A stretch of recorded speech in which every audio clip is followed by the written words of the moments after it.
1:32 or something like that. And say hello to everybody. When's school out? Tracy, when's school out? Kids are done on Friday and adults have 2 days after that. Peggy? Kids are done on the 18th, I'm on the 20th. I know, but what's the? Kids are done tomorrow, Yeah. and graduation's Friday, and teachers then do 2 more days next week. How many snow days did And you have in Martha. Burlington? We have until the 19th with kiddos, and then Saturday. No, I don't. Maybe one? No, we had 2, because we had one when it shouldn't have been called. You never know on those, it's like Yeah, So hard. 50-50 chance. I think we may have 2. We have a couple of items to go through before we get to finalizing the agenda.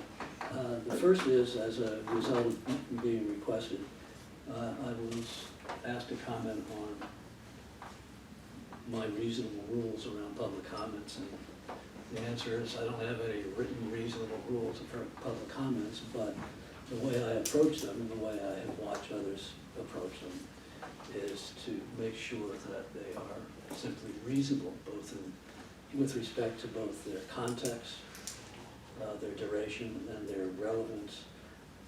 And with respect to relevance, their timing during the course of the meeting, and underlying tonal qualities.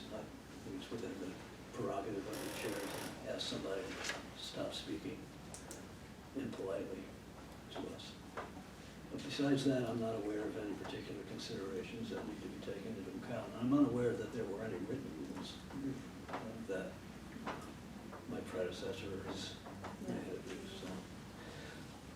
Any comments, thoughts?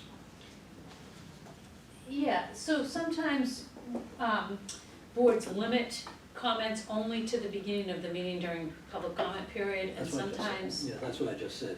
but, well, you Depending on- talked about timing during the meeting, so sometimes people also allow them on a specific agenda item before voting, That's what I meant.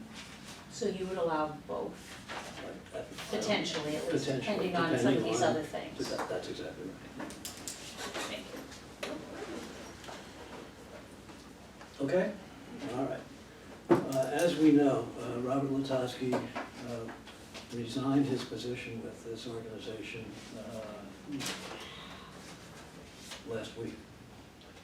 And as a consequence, the position of vice chair is now vacant. As a consequence of that, there is on this agenda consideration of an election of a vice chair. The vice chair for this year is the elected representative from the appointees of the School Boards Association, which means this is Martha Gagne and Tracy Wren. The floor is yours. I would like to make the nomination of Tracy Wren for vice chair. I will accept the nomination. It's an election, so I guess I should call for a vote. Do we need a second? Not a nomination. Let the record show that we're gonna I'll have to. second it. We're gonna have to. Second. Well, Yeah. yeah, okay. Of the two of you, all in favor? Aye. Thank you, okay. Welcome to the world of shared chairmanships, Tracy. Thank you so much. Okay. Now we move on to the rest of the agenda. Are there any proposed changes to the agenda? I'm anticipating that there will be disagreement about one item on the agenda, and I think we should resolve it here. Item 7 is stated to be conflict of interest discussion. When Robert and I put this agenda together, we were explicit with Laura, and more recently I with Tracy, that it was to include 2 parts.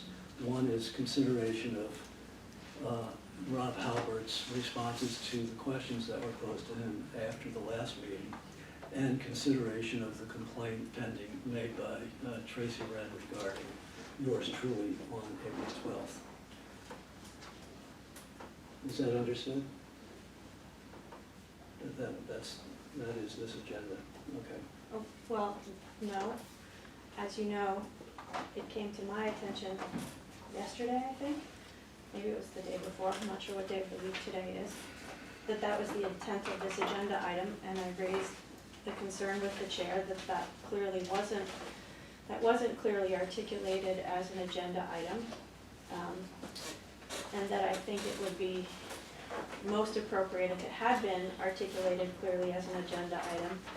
And I would have recommended, or now in the position of vice chair can assist with including on the agenda the opportunity for an executive session. Should the board wish to go into executive session to hold a hearing on a matter that appropriately could be considered an executive session. We're not here to discuss whether there should be an executive session, Tracy. It's the question of what's included in its agenda. And So are you objecting? including an executive session in the agenda, a possible executive session in the agenda to consider a hearing regarding evaluation or feedback on the performance of a public official, an appointed official, would be an appropriate executive session item. Okay, So it relates to that. So I would have looked for a hearing on the agenda or an executive session for that matter. And I just think it's important that the public, although we have little public, that we behave in ways that, and operate in ways that give clear indication to anyone who's interested what we are planning on considering and taking action on and doing at a board meeting. okay. I have to respond to your assertion that you were not notified about this. On June 3rd, in response to your, the agenda for this meeting had to be posted on June 4th. We were requested legitimately by Laura, Robert and I, to put it together in final form the prior week, which we did before I left town. So it was on Thursday, whatever, that might have been May 30th probably. On June 3rd, we received a lengthy email from you, Tracy, and I responded that day. And in it, I said that Rob Halpert's follow-up and consideration of your complaint are on the agenda of the coming meeting. So it is simply not accurate for you to say that you had no notice about that. In addition, you wrote me back that day thanking me for responding so quickly. So I don't know how one is to conclude that you legitimately didn't have noticed that this was going to be on the agenda today. This complaint that you filed on April 12th should have been dealt with on April 29th, and it should have been dealt with on May 14th. And it was to be dealt with, and is to be dealt with today. Laura has raised with me a question about whether the agenda is sufficiently clear. I wrote Laura a paragraph on Thursday, I think it was, May 30th, indicating plainly what was to be included under the heading of conflict of interest discussion. And if there were any problem with the clarity with which it is stated, it should have been brought to Robert to my attention. So my conclusion is that the agenda is to include, today's agenda includes consideration of Rob Halpert's responses to questions posed to him at the end, after the last meeting, as well as consideration of the pending complaint. Whether we resolve the pending complaint today is another matter, but I do not want the board to leave here thinking that there was any intention or even any step taken that might have been at all insufficient to provide notice to Tracy in particular that this was going to be taken up. And on a personal matter, I don't like being accused of ethical violations. And this thing has been hanging around since April 12th, in the end. So my conclusion is that this is part of the agenda. If there is a motion to vary from the will of the chair, please make it. So let me clarify that Is there a for motion? policy, Is there a motion? you don't have a say in when this is I'd like determined to to be, be. excuse me, is determined to be a hearing, right? The policy says it is the chair, but obviously you need to not be a part of it because this complaint is about your conduct. So in that case, it would be the vice chair. I was not the vice chair at the time, and our vice chair did not clearly schedule a hearing. In the absence of that, the board would need to can decide to have a hearing. So if you'd like me to review the policy and procedures based on my review, I'm happy to do that, but it is not And your. you think you can preside over this? I'm not presiding, I would simply review what I have learned, or we could decide to have somebody else preside in the future. But it's really important that we attend to policy, procedure, and best practice guidelines and rules and laws for operating. And it's also very important that we learn to have respectful conversations as a board about things that we disagree about. And I am sincerely sorry if that feels personal. However, it is our job as a board to raise those issues of disagreement about the content of our work and about the way we work together and hold ourselves accountable for that. Thank you. So it is my sincere intention to be respectful, fair, and honest in raising concerns and helping the board to work towards our mission and goal. Fine. And I don't want to engage in extensive debates about whether I'm notified or not, and the nature of our email communications outside of the meeting, unless you'd like to bring those forward and we can review the entire content together. Okay. The point is, We could do the that. public agenda, which is the place that I go to see what is on the agenda, not the content of individual emails, which I may or may not have read. My response was, thanks for getting back to me. I will get back to you later, You because I also- hadn't you had time also- to read the whole email. But this is the official place where the business of the meeting is warned. But Tracy, can't we go into executive session as needed? It should be on the agenda in advance.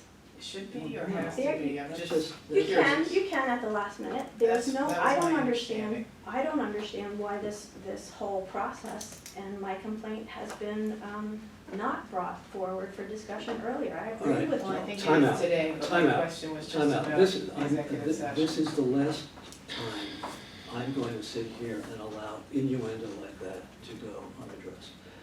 There is not going to be innuendo, assertions made about people's ethics at this meeting. If there is another example, I will call a 5-minute break and I will leave the room and give the person who said it time to consider his or her remarks. I guess in this case, her remarks, since I'm the only person of the male persuasion here. I do not appreciate it, and I know that others in this room do not appreciate it. The item is on the agenda. I apologize if it seems like innuendo, No, but we should have clear, responsive guidelines All right. and review. no. When we face challenge, we should review how we handled it and what we should do I differently. didn't finish my remarks, and I'm Okay. going to finish my remarks. Well, you paused, I chimed in, I'm sorry. I'm pausing again, but I I'm didn't pausing, finish. I'm gonna stop. You know, I'm done. I don't know about why this wasn't heard before, because I have not participated in the development of the process. I noted it on the agenda as a consequence of my meeting about this with Robert, in anticipation of the agenda. And I noted it to you because you wrote that lengthy email with about 15 items on it, and I responded immediately to you, including reference to the fact that this was going to be on the agenda of this meeting. I don't like hanging around with this hanging over my head or over the heads of the board. So as far as I'm concerned, if we can fashion, which means you, the remaining board, can fashion a simple process to get this underway today, we can advance it. But I don't appreciate the insinuations that I had something to do with delaying this, or that I have in some way not provided information sufficient to you to know what to prepare for this meeting. So I repeat, is there a motion to challenge the ruling from the chair about that item on the agenda? I move to adopt the agenda with the understanding that number 7 will include discussion of Halpert's comments as well as the complaint issued on April 12th. Second. Any objection?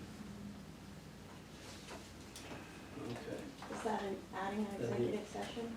excuse me? Is that adding an executive If session? that wasn't. It's part of that the was a discussion. that If in the was a discussion clarification. it's determined that we do need executive session, we can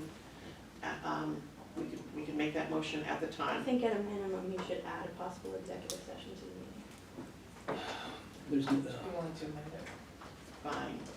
I'll amend to make happy that with the possibility that we may need to go into executive session.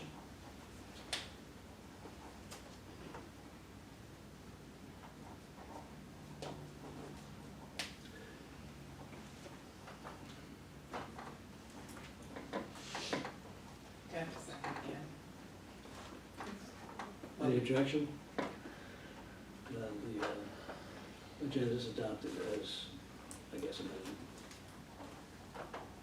Or clarified anyway. Approval of the board minutes from May 14th. Any questions, any comments? I move we approve the minutes of the May 14th meeting. Any objection? Second? Second. Item 6 is fortunately something substantive for the organization to consider, and that is the adoption or renewal of several specific contracts. I yield to Laura. Thank you. So, we talked about this briefly at the last meeting, and Mark, Bob, Joe, and I wrote a memo recommending that you renew all 3 of these contracts. One is with Blue Cross and Blue Shield of Vermont. It includes not only the contract, but their administrative fee. We spoke about that in the memo, and we're happy to answer questions if you have them. The other is to continue our contract with the Vermont State Teachers Retirement System. This is a requirement they have of a contract with us. It's unusual because they are an unusual member, being the state of Vermont. And the last is to continue our contract with Gallagher Benefit Services that helps us most extensively in the area of compliance with the Affordable Care Act, IRS reporting, where you have to provide the federal government who's covered by health coverage each year. And they also help school districts comply with a wide array of other areas. So we spoke to those in our memo, but are happy to answer questions if you need them answered before taking action.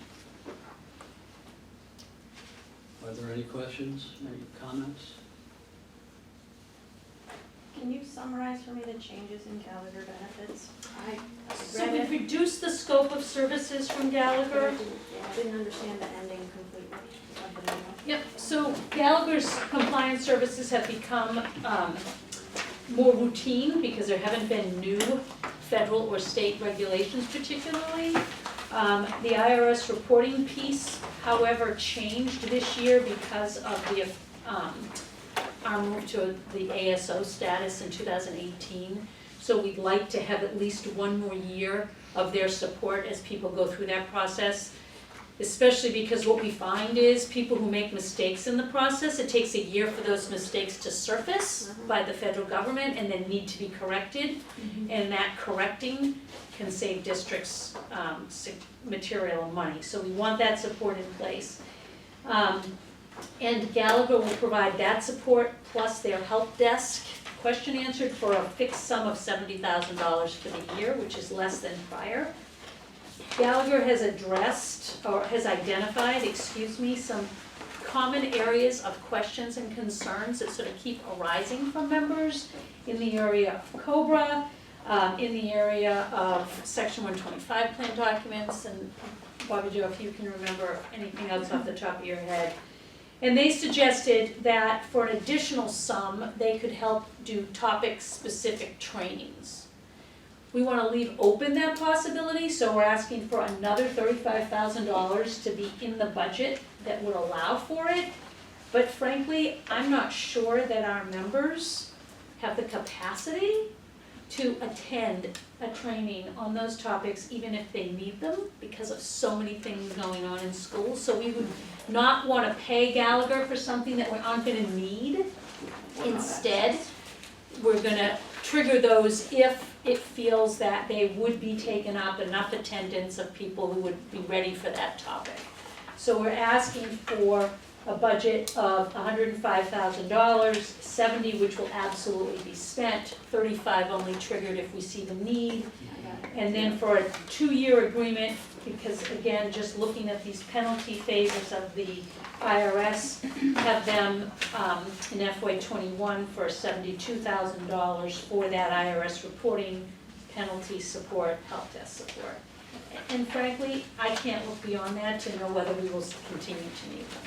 Can I just clarify, when you talk about providing services to members, we're talking the school district, right? Districts, yeah. It's typically the business office or the HR department's trying to Right, get all the okay. reporting done. Yeah. And I don't know, I don't think you said this out loud, or maybe you did, but some of the IRS letters, there were penalties totaling $830,000 that Gallagher helped them get out of. So for $70,000, we got Really? $830,000 worth of penalties removed, All in favor? so. It's a pretty good deal. Which in those penalties were mainly like They're mainly clerical errors. clerical errors when providing those first year reports that we've never had to do before. Anybody Yeah. who thinks there's anything wrong, Yeah, no. wrongful underlying Absolutely with this, not. other than that, my gosh, that seems like an awful lot of money. Mhm. And that's, all right. Well, Thank because you. the way the penalties are set up, it's like you do one little thing and it's like. The IRS knows how to get your attention. And then, Yeah. and then there's interest. But I wouldn't know anything about that personally. Laura, you mentioned one more year, did you mean FY '21 by the one more year? Yes. Okay, just wanted to clarify. So the contract in front of you is a 2-year contract for $70,000 year 1, $72,000 year 2, FY '20, FY '21, with the ability in FY '20 to access up to $35,000 additional services if we feel appropriate. So that decision is on Can I ask a visitor's question? us. Yeah, I know you've probably told us this 2 or 3 times, okay. but Even better for them. where did we land with rates for visitors? Last year, with the rate that's just starting, Yeah.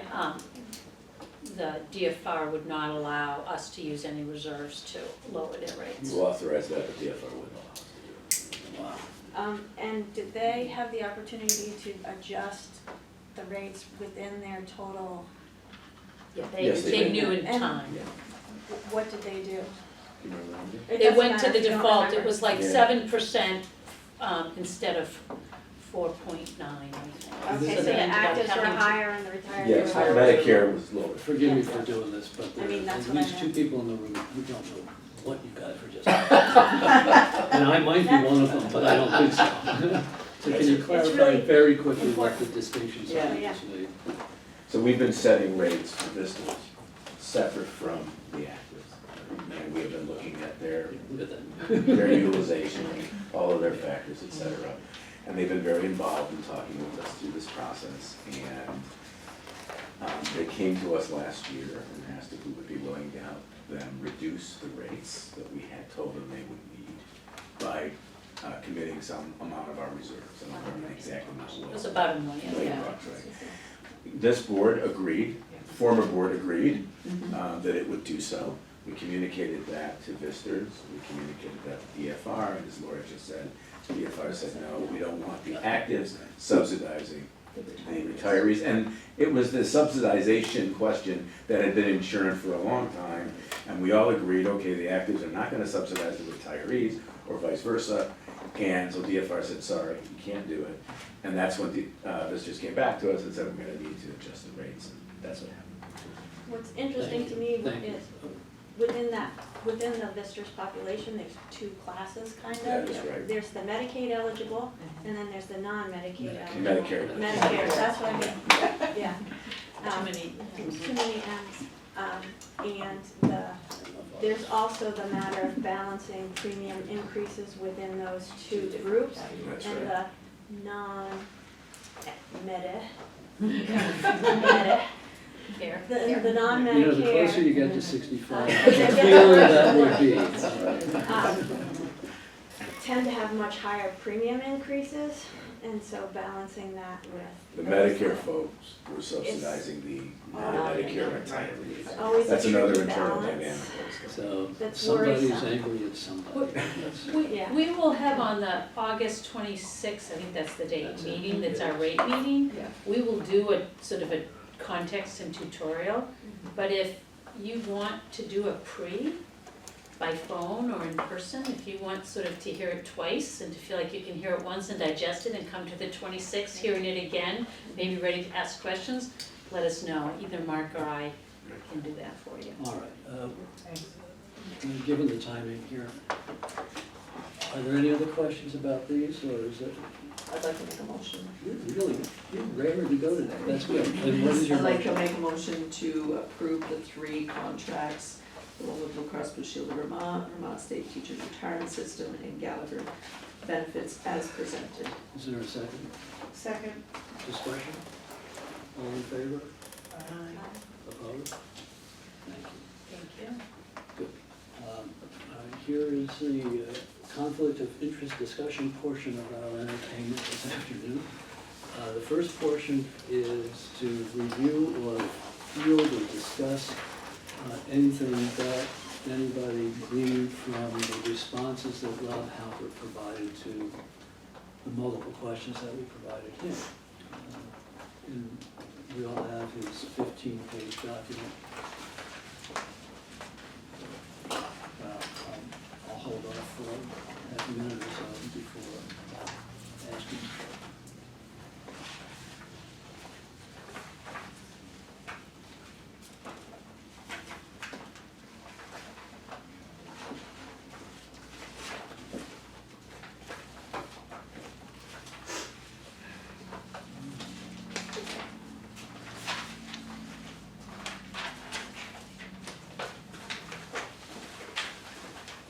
Any comments? I'll make one if there aren't any others. Or if there are others. Okay. Go ahead. Frank. So based on his, previous.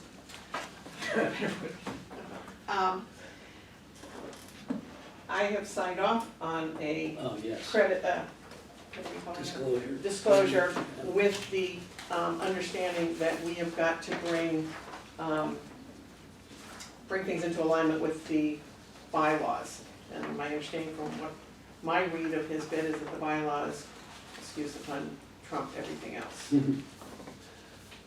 Actually, thanks for making that comment. One of the comments I wanted to make right off the top is that I took Rob's initial response to what it turns out to have been my initial questions about the disclosure statement to heart.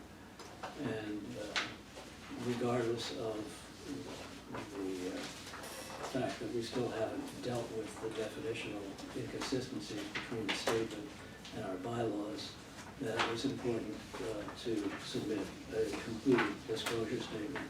I think in behalf of myself as well as Peggy and Fran, it's safe to say that we all anticipated that we would have resolved the definitional inconsistencies well before June of this year when we did.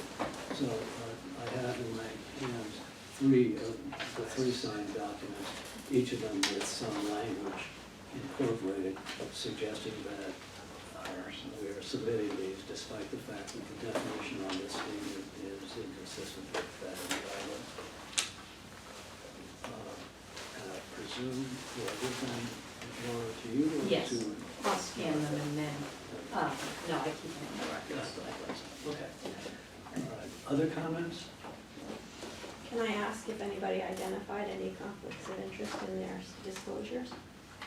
I don't have any comments. Actually, I don't think you, I'm not sure you can, I'm not Yeah. challenging, I'm not sure if that's appropriate. What do you think, Laura?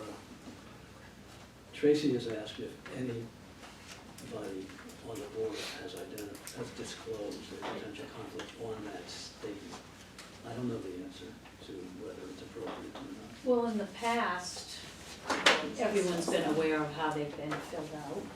That's not a question. The question is, are they entitled to it? I don't- You're asking the wrong person, I think that might Sorry. be a legal question, but I'm just giving you his history because that's all I have. It's My not system- been something that hasn't been shared. My suspicion is it's a public document. But I have no problems, I was the. Tracy, did you have one? No, I didn't know. Okay, Martha, did you have one? No. Did you have one? Nope. Fran? No, no. And nor I. The statement calls for the existence of contracts with a pecuniary interest. Other comments or questions? I had a lot, as you, if you've read this document, you've figured out that I asked a series of questions, and I was quite impressed with the answers you gave to them. There are some inconsistencies, but they're to be expected in responding to questions that are literally all over the map, seemingly redundant in some respects because they were submitted by three different people. But on balance, I found his work very, very helpful. There is one that response that was accurate, but simply inadequate to the underlying theme. The question was asked of him in the form of a statement, a policy remains in effect until it is changed. And of course, the answer to that is yes, that's true. That's simply, as I reviewed this, it became immediately apparent to me that that's simply the wrong question. Because of course, a policy that has been adopted remains in place until it is changed. The question is, if a policy is inconsistent with the bylaws, which controls? So you can have an effective policy that still doesn't control. And therein lies the nub of, I guess, most of the disagreement in this room over the last 9 months. Since basically I raised it in response to the law review article, the law review of, not the law review, the legal memorandum from the law firm at Albany. Anyhow, that's my 2 cents. Can you tell me where that, But with your. where was with- that question on here? I'll have to look at I it. think I'm gonna guess it's on page 13. Hope I'm right. Well, Yes, yes, number 5 on 13. The VEHI COI policy is in place until revised. The response was correct, assuming it was properly adopted. Okay, And I will say, yep, in my opinion, not only is it inconsistent with the bylaws and therefore trumped, as it were, by the bylaws, I have my own sense about whether its adoption was proper in the first place, but that's neither here nor there for purposes today.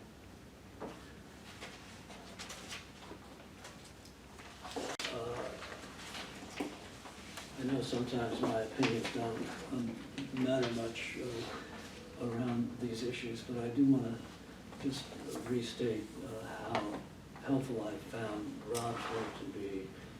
And without putting too fine a point on it, I've been dealing with ethical issues in law for over 4 decades. And some of it involving conflict of interest policies, and some of it legal statutory matters, and within the legal profession and other professions. And so I'm entitled, I think, to some measure of expert opinion on his work, and I was very gratified by it. I think it was very helpful to us. Okay, any other questions? Oh, actually, I did want to ask, not that I think we need it, but with your permission, I will write, or without your permission, with your permission, I will write on behalf of the board our appreciation for his contributions to our understanding of the issue. Any objection? only with the vice chair joining in. Right. Our communications are joint. Okay. I'll just wait on that. Okay. Tracy, you wanna draft it or should I? Go ahead. What does that mean? Go ahead. You can draft, yeah.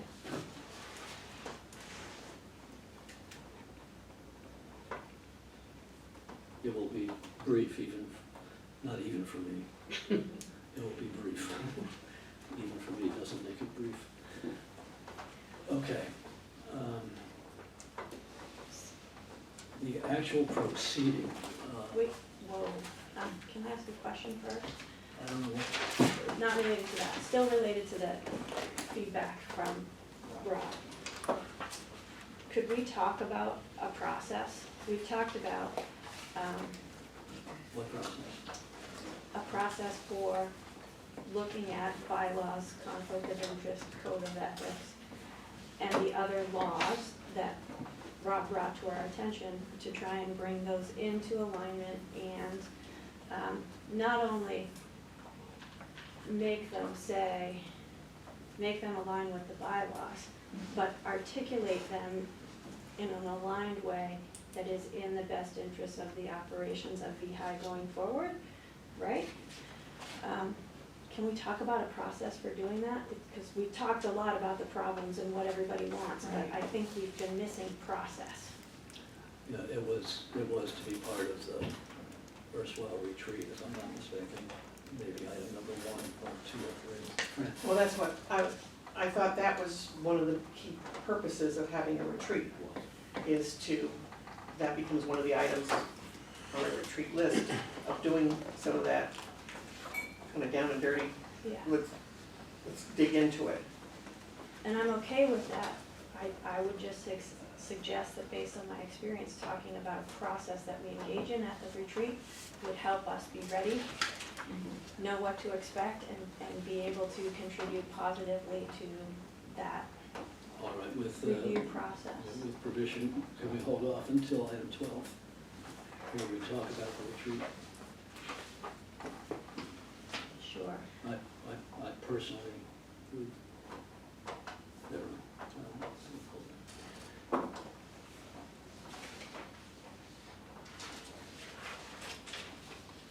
Robert was to preside over the consideration of the complaint filed by, or submitted by Tracy Wren on April 12th. He's not here. I will not preside over it. We can certainly talk about it. I don't think that the complainant, which in this case is Tracy Wren, legitimately may preside over it either. So I believe that, I'm not quite sure how you all will want to proceed about that. I know the process, and I'm happy to describe it to you. And I will refrain from making any comments at this point about the substance. The process is, there's actually 2 processes. The complaint implicates the conflict of interest policy, and it implicates what we redundantly call the code of ethics policy. The conflict of interest policy calls upon the board, with the exception of the person alleged to have a conflict of interest, determine if it wants to have what the policy calls an informal hearing, which provides both the complainer, I'll use that term to avoid the legalese, and the person complained of an opportunity to be heard. That's it. The board then decides, after discussion, and I guess in responses to questions it may have for either of the people involved, whether it finds that there is a conflict of interest or that there isn't a conflict of interest. And if there is a conflict of interest, the policy permits the board to censure the person with the conflict of interest. That's it. There is no provision in our bylaws regarding limiting a board member's right to vote, other than when there is a conflict of interest as that term is defined by the bylaws. The code of ethics policy, the ethics policy is different. Can I just stop people 1 second? People wanna look, they're on our website, if you want those policies in front of you, or, I don't know about you, but I always like to see words in front of me to process. Conflict of interest policy right here. And there's my code of ethics. You can go to the board, the website under board, and then there's a policy and bylaws section, and you can look at those. So that's the conflict of interest issue. The complaint includes a reference to the ethics policy, at least indirectly, with an assertion about violating the duty of loyalty that each of us has to VEHI. And it's sort of a process of a different nature. It requires the board to review an allegation to determine, I forget the precise wording, but if the specific allegation is frankly serious as opposed to less than serious. If it is a less than serious allegation of an ethical violation, then there have to be 3 of them before the board takes any action. If it's of a more serious nature, then I guess the board can determine that it has occurred. Sitting here, I frankly forget what the board does with its determination in either direction, but that's what the best to say. Can I ask a clarification? It can issue a warning, vote to censure, can talk to school boards, and I guess anybody they want. They can request the person's resignation.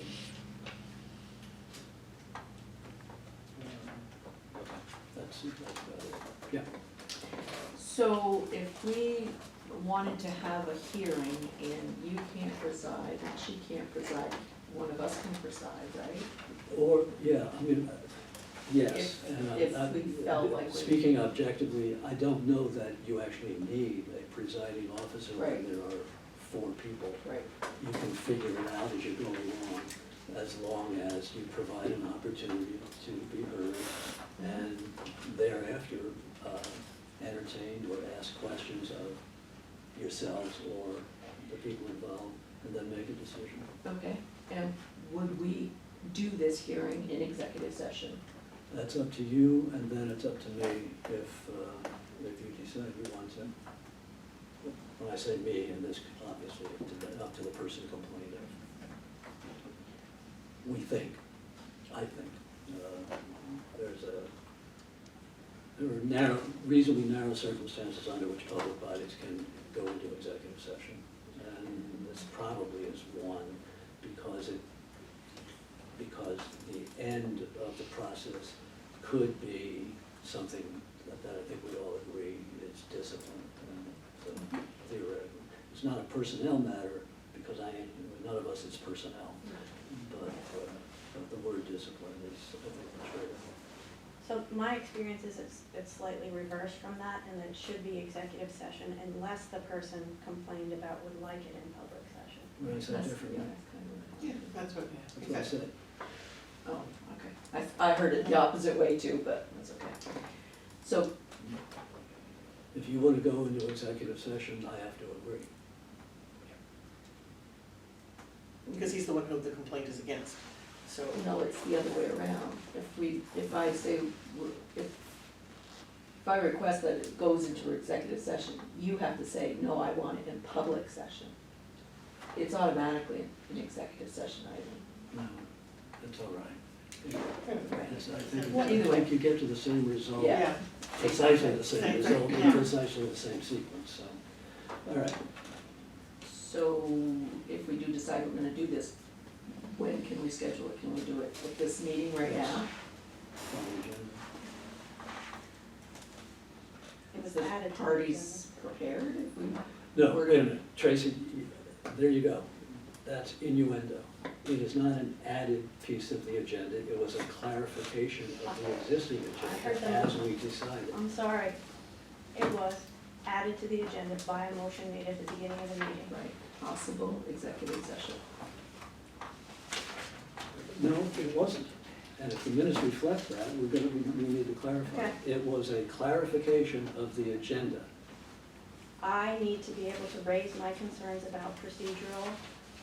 When you're recognized properly, you just sort of added it to the conversation, and so I interrupted and said, that's not what happened, because that's not what happened. I disagree. Fine. Laura? Fran used the words understand. She moves the agenda with the understanding that number 7 includes, and Thank then you. went on from there. Thank you. That's what we did. That's Which what it Okay. shows. included a possible executive session. Certainly, Okay. certainly. So I actually, I appreciate, I didn't misspeak. I overlooked the first step in your process, which is to determine whether it is an executive session. So I Right. thank you for That was my, raising that question. Can I add some process clarifications based on what you shared earlier, I Joel? don't know what process clarification means, about which aspect. You talked about the process having what the outcomes of board decisions could be. And Is that what you want to address, the No. outcomes? I just want to clarify and make sure we agree, and make sure the full board understands. For the, both the bylaws and the conflict of interest policy, you said that a determination, if the board determines that a conflict of interest exists, there isn't something the board can do except possibly, or except if they decide to censure the individual for whom there is a conflict of interest. I want to point out that there's a second option there, and that is that they can determine that the member should disqualify him or herself from voting or otherwise participating in board That's fair deliberations enough. on a decision. Yes, the person found to have a conflict of interest has the sole decision-making authority whether to refrain from voting, unless the conflict of interest falls within the definition in the bylaws. I'm just clarifying well, let me go That's on what I'm to clarifying. part 2 of what I wanted to add. Well, did you understand what I just said? Repeat what you said, please. The decision, in the context of a conflict of interest, the decision whether to vote or not, is that solely of the person asserted to have the conflict of interest, unless the conflict of interest meets the definitional standard in the bylaws.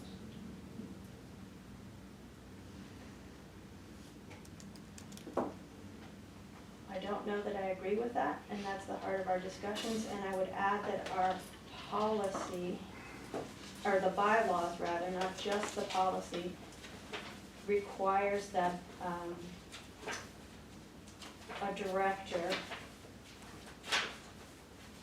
I'm looking for the exact excerpt, participate by voting, deliberation, or otherwise in any business coming before the board of directors in which such a director has a conflict of interest.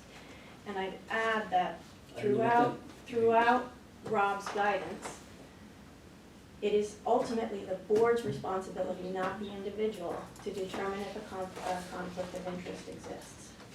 And he reiterated repeatedly that if an individual doesn't make that determination themselves, and there remains a question, the board has to make that decision.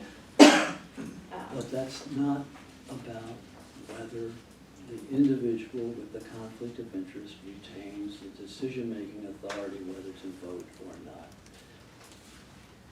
You're gonna have to resolve that yourselves. If it's resolved the wrong way, then there'll be, that's fine. but it's pretty obvious from the policy what the limits are, and it's more obvious in the larger context of 500 years of, Anglo-Saxon law. So, that's where things are. I think you understand that you guys run the show. Tracy gets to present her complaint, I get to respond in the discussion, okay? And so should I retain this physical position, or do you want me to move? I will, all right. Do we have to move to go into executive session If first? you're going to, now? you do. Yes. So I move that we would go into executive session And for the minutes need to reflect the purpose of the Purpose executive session that's of allowed under law. dealing with the complaint filed by Tracy that regarding. I don't think you have to go that sort of, Sorry. Yeah, You can polish it.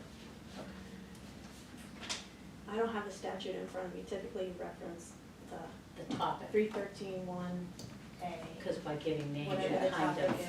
undermine some of the purpose of That would make executive more session. sense to me. So,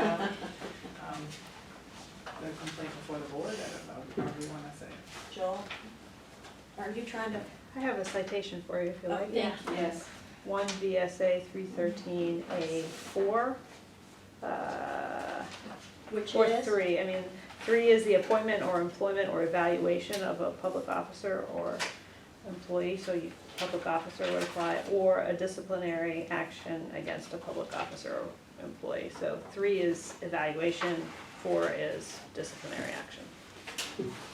But we're looking to go into executive session to hear the complaint. Correct. Right, so I think that would be the 3, the evaluation of the complaint. Of the complaint, not the Yeah. individual, but the complaint. Correct. The complaint, Right, and I second that. so Peggy made the motion, Martha seconded an executive session, and we're gonna cite A3 as the, what allows it to be executive session. Which now means you also have to decide who's staying in executive session, because Bobby Joe, Mark, myself, Chris, Nicole, You Jeff, haven't- and Dawn You are not haven't, members of the board. forgive me, but you haven't voted on whether No, to. but usually you put Put it in. in You the put it in the motion, motion, who you're whether asking you're to allowing anyone, otherwise we're all leaving, Right. unless you invite any of us to stay. Mhm. I'm not asking to stay, I'm Right. asking to record the minutes correctly. So right now, the motion would mean that the rest of us are gonna vacate the room. I would say it's just the board. So that's the motion, okay. Then we need a vote, Yes. all in favor. Aye. Okay, to vote. I wanted to abstain. You can't. Wouldn't pass. Oh, then I don't abstain. As long as nobody objects or thinks I have a conflict of interest with that particular vote, I'm okay. So before we leave, are you going to exercise your right to not have executive sessions, the way I understood it, Joe? Let me Yeah, be- that's right. Let me be blunt. I'm not interested in having this recorded. I don't mind anybody being in the room. Well, if it's executive session and I'm not invited, I'm leaving the room. If it's not executive session, the camera's on. Right. We can't ask Nicole to shut off the camera in a public No, I session. understand that. All right, I'm gonna exercise my discretion here. We'll retain this as a public hearing. Okay.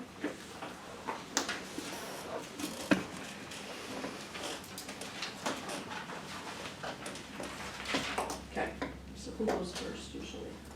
The complainant? Person making the complaint. Okay. I'm happy to. Actually, I'd like to ask a question. Of what consists the presentation? Do you people have her complaint? I have copies. Oh, okay. Do you That have would be copies of helpful, your yeah. response? 'Cause I didn't think you did.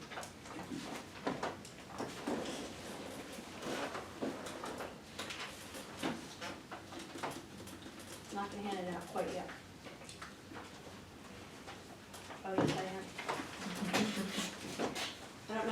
want it, obviously board members can have copies of the packet I have to share.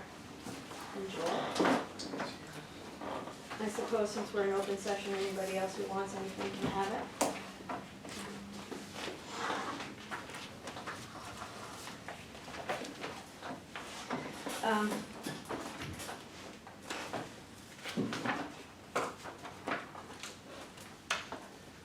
Is there?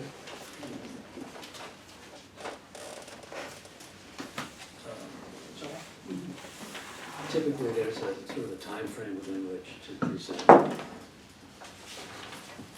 so. We may want to concur, do you want to I limit? want to- Allow them. Okay, no more than 10 minutes each.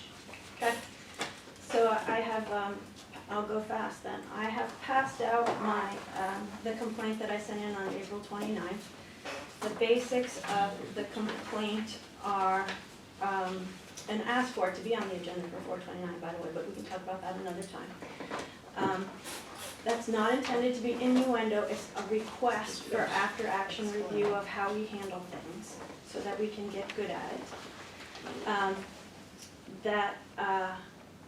I believe that, indicating my concerns that communications with Vermont NEA regarding contract renewal by the chair, Joel Cook, reflects a potential violation of our policy on code of ethics, or our policy on the conflict of interest policy, and our bylaws, as well as our broader duties, public nonprofit duties of board members to VEHI.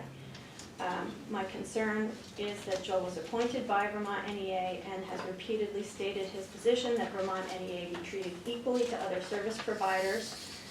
The outreach to Vermont NEA regarding contract renewal, or the brief contract extension, was not initiated in response to an inquiry by that organization, as was the case for VISBIT. Rather, it was initiated by the chair himself. And in addition, some additional communications since that time, up until fairly recently, reiterates that his engagement in the Vermont NEA negotiations on the service agreement with Vermont NEA appear to be in Vermont NEA's interest rather than in the interest of VEHI. I do want to point out, in the context of the Code of Ethics policy, that, as Joel said, 3 documented instances of alleged violations, or 1 serious, and I'm agreeable to the notion that this is not a serious fiduciary violation at this point. But after 3, that may lead to board review under that policy. So I completely accept that this is one concern, and we can leave it at that. And if there are additional concerns, it may trigger additional review by the board under the Code of Ethics policy. Looking at the bylaws and conflict of interest policy, the conflict of interest policy clearly states that it is the ethical and legal duty of the VEHI board members to avoid conflicts of interest, as well as the appearance of conflict of interest. And the policy goes on to say that a board member will not give the impression that he or she will represent special interests. A board member will not give the impression that he or she has the authority to make decisions or take action on behalf of the board or organization. And until this moment, we did not have a disclosure, so I won't, conflict of interest disclosure, but certainly we did not have any information that would help us as a board to understand whether or not there was a conflict of interest. Lastly, item 8 remains in our policy, which is that any organization with a designated seat on the board shall refrain from making a motion or voting on their organization's contract as a member of the VEHI board. If it's determined that actions are a conflict of interest, exists, the process is upon a majority vote of the remaining members of the board. We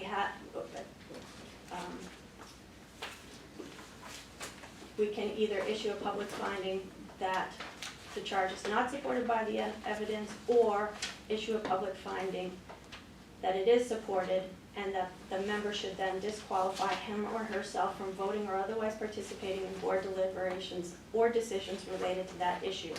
There is a second tier, which is censure, but I wasn't going to highlight that at this point.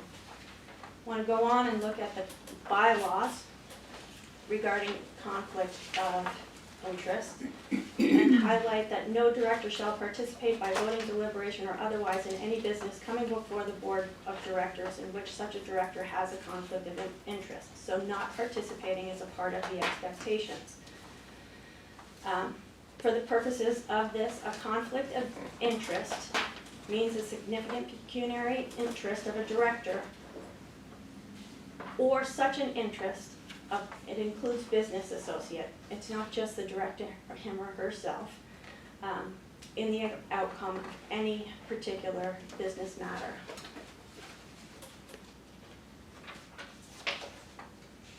So I believe that we need to be mindful of all of those policies and obligations, as well as the higher legal standard for duty of loyalty to the organization.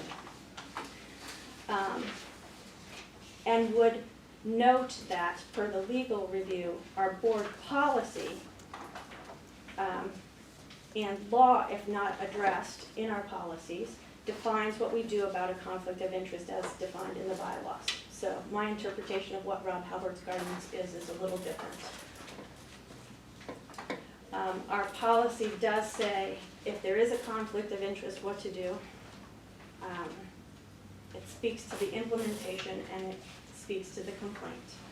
I ask that the board find that there is a conflict of interest per the bylaws and policy, and disqualify Joel from voting or otherwise deliberating in matters related to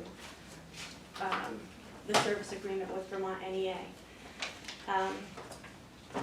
The reasons for this include that it has come to my attention that Joel has met with the former vice chair, Robert Latowski, on many occasions, and indicated that he wanted equality for Vermont NEA. And equality to Joel meant in part a contract amount of about $300,000. As you'll see in your packet, I believe, right after my complaint, Joel wrote generally about this intent in the issue of Vermont NEA Today that I received mid-March. I'm not sure what date it actually came out. At our March 6th meeting, in response to a letter from the Vermont School Board's Insurance Trust, Joel raised a proposal, or initiated the idea that we also engage in talks to extend the service agreement with Vermont NEA for a short-term, VISBIT as well, for a short term as well, primarily to allow for services to continue so that the conflict of interest could be resolved. And I would point out, if you look at the agenda that's in your packet, it's actually, there's a copy of the VISBIT only letter in your packet, and then following that is the agenda. And I don't know if my highlights came through, but 8D is a response to the letter requesting action from the VISBIT board regarding the service agreement. Conversations with Vermont NEA about their service agreement were not on the agenda for action. During that meeting, Joel advocated for securing an extension with a date final without, let me start again. During that meeting, Joel attempted to get permission to negotiate with the vice chair, with our service agents outside of the board agreement, or outside of the board, or without necessarily board authorization for those terms. When we did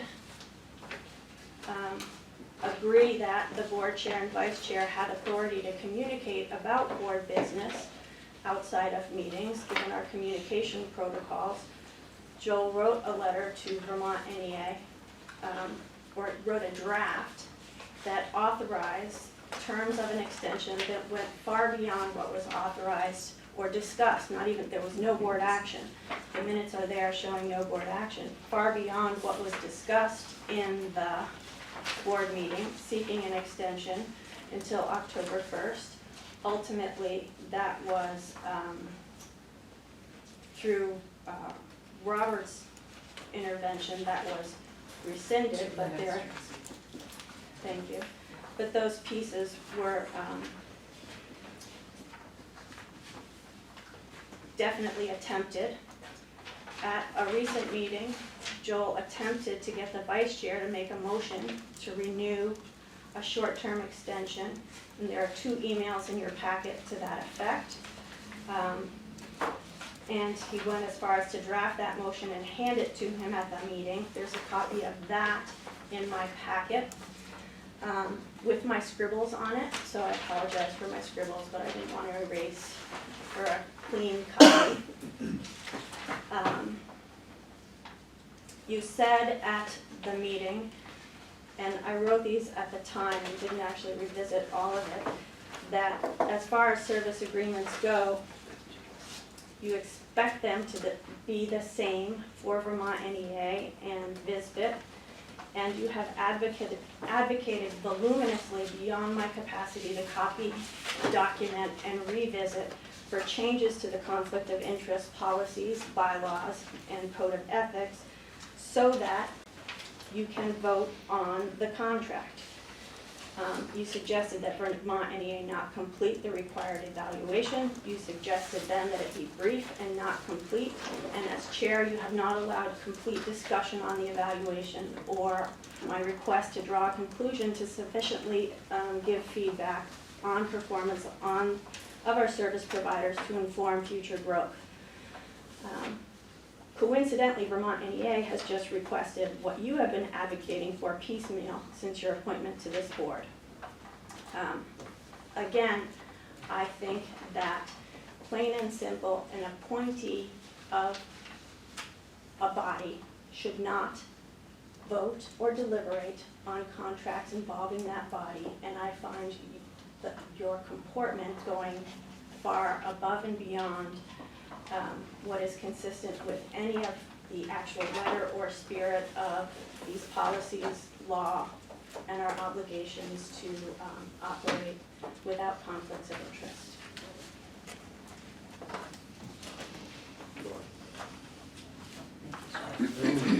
I only have enough copies for the, can you make some more copies? No. How many would you like? I guess there's, if Chris, yeah, Chris gets, she has her own 3. But I'm gonna start now, okay? Because we're running out of time. I prepared this in April early, and it's been subject to various changes since then. And I would change it again in light of what you just heard.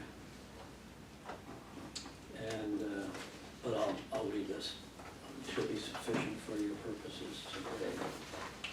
And then I will add a reference to something I came across recently. On April 12th, Ms. Wren sent to Robert Latowski and me a complaint about me.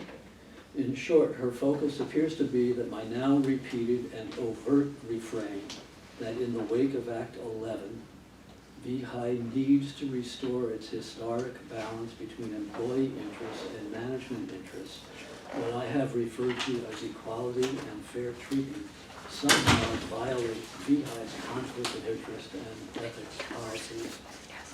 She says my conduct related to that refrain, as you just listened, in particular regarding VEHI's contract with Vermont NEA, somehow may reflect potential conflicts of interest and should request a review under our policies and bylaws. It is unclear, therefore, if she actually believes there is a policy violation, only that she believes there may be one, though I must admit that I suspect that if forced, she would say that she thinks there is one. The complaint is written, and so now is my response. The complaint has no merit. The next page and a half are about the conflict of interest issue, and the final page is about the ethics issue.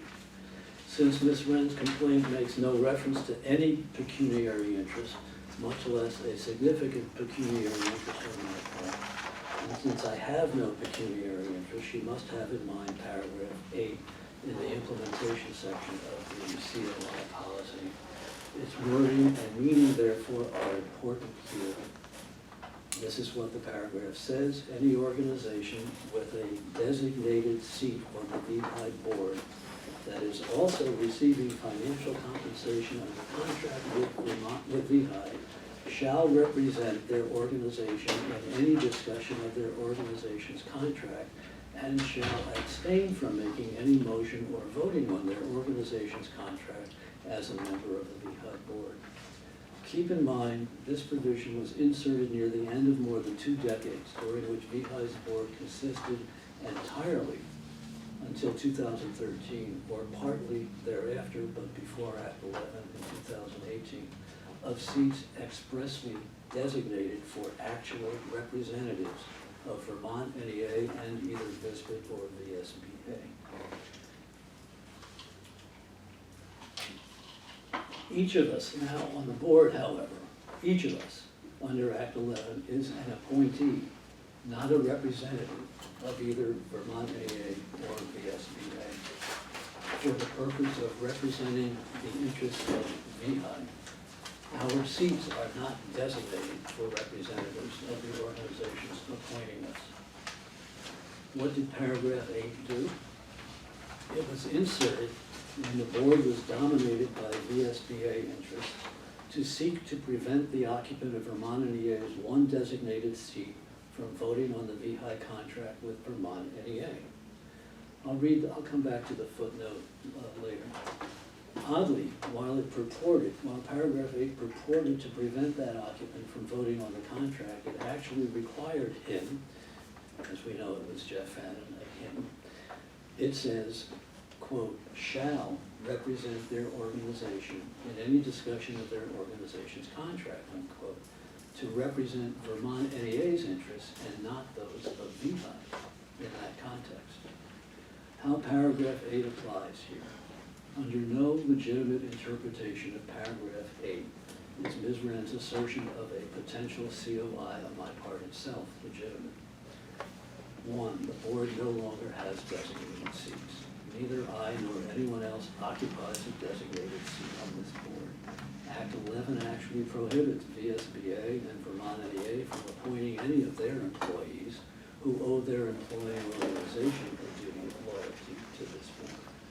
Each of us under Act 11 is appointed to serve VEHI's interests only. Paragraph 8 has no applicability anymore to anyone. Because none of us occupies a designated seat, paragraph 8 has no applicability to any member of the board, myself included. Required representation of other interests. Beyond the fact that there are no designated seats, even if paragraph 8 were applicable to me, it would actually require me, it's the policy that the board adopted, require me to represent Vermont NEA's interest in any discussion of VEHI's contract with Vermont NEA. Any concern over my acting in that context, and if I occupied a designated seat on behalf of Vermont NEA's interests, despite being inaccurate, would not involve a violation of paragraph 8 anyway. Incompatible with bylaws, the current COI policy, with or without paragraph 8, remains incompatible with our bylaws, which prevail over any policy inconsistent with them. Our bylaws limit the meaning of conflict of interest to some significant pecuniary interest. I have no pecuniary interest in my service. Moving on to the ethics of this law. Ms. Rand asserts, I think, my advocacy for restoring equality or balance or fair treatment of employee and employer interests in VEHI's operations may violate my duty of loyalty to VEHI. She's wrong.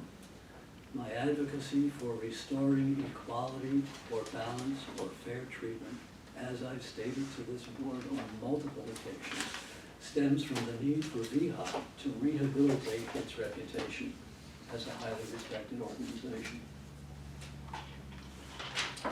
Thousands of our subscriber and Vermont AA's governing assembly directed it years ago either to obtain restored equality in VEHI's operations or find an alternative to VEHI. Act 11's VEHI provisions were adopted without even one no vote, not one vote against in the legislature, among whose members incidentally were several school board members.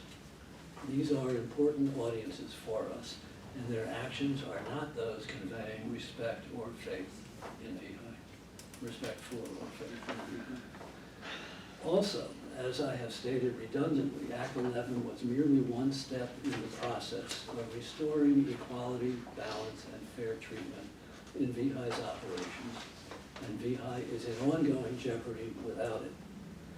By contrast, in the footnote, Ms. Wren has asserted, as you've all heard, I have said Act 11 requires equality. I never have said that, although the legislature broadly intended that end.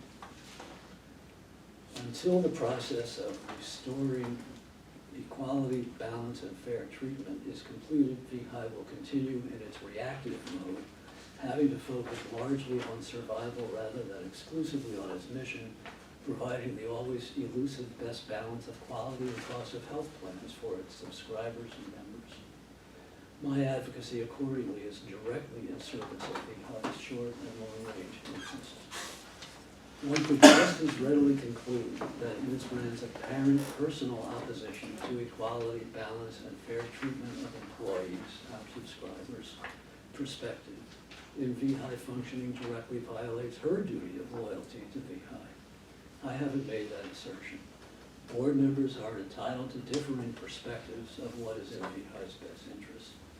They are not and should not be entitled to conclude that another's difference of opinion is somehow unethical. Ms. Rand is entitled to disagree with me as I am with her.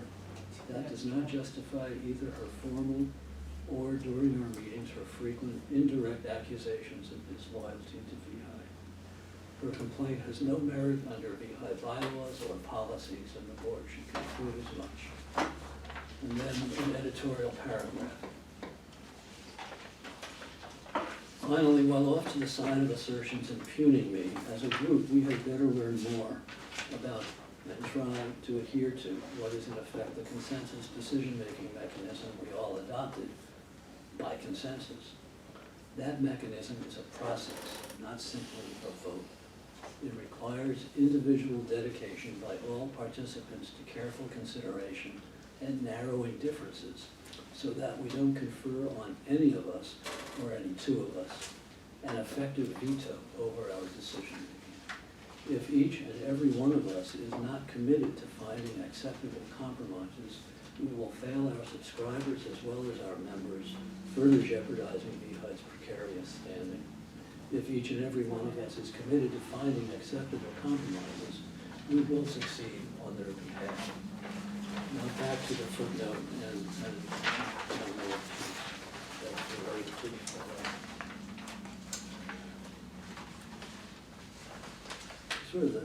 the overarching statement here is, I'm mystified by this notion that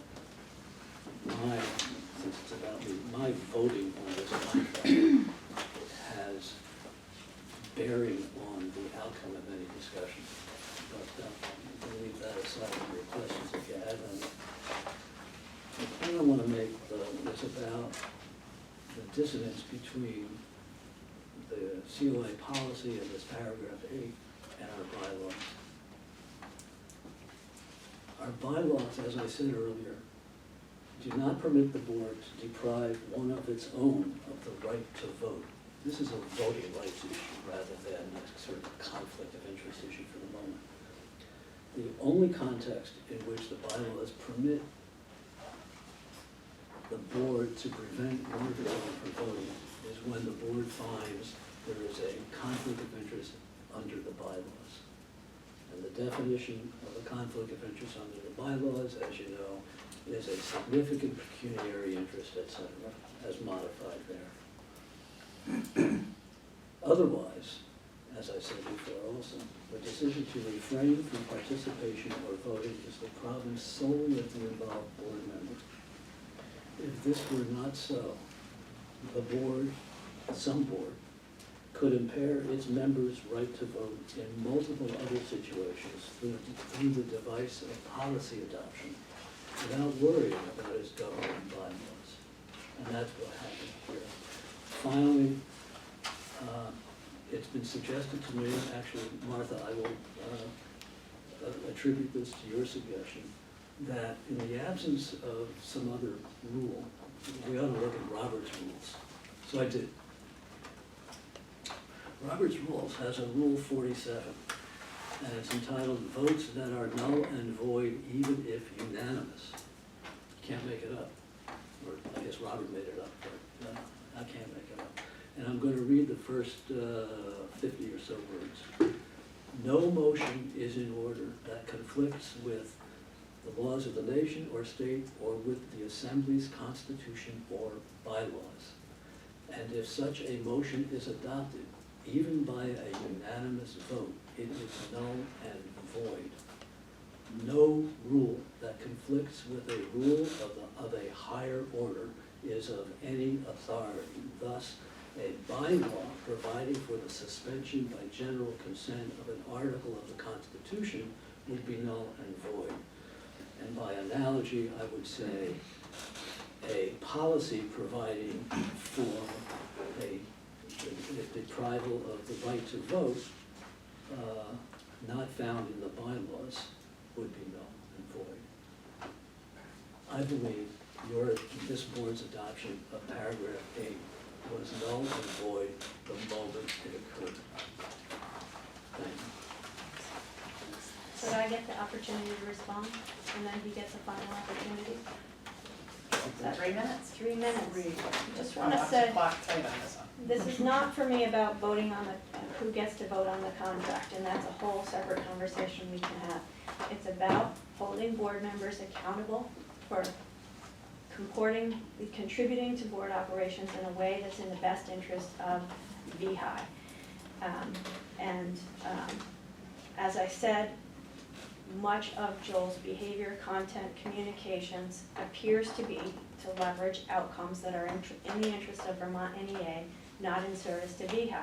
I would say that I agree fully that we want our relationships with our service providers to be positive and productive. However, equal and fair do not necessarily mean the same, as we all know. The argument around legal nuances of vocabulary regarding policy and procedures simply demonstrates to me a need to, or a wish to somehow obfuscate the fact that advocacy on behalf of a particular organization, when you're serving as a board member of an organization that contracts for that, is plainly a conflict of interest.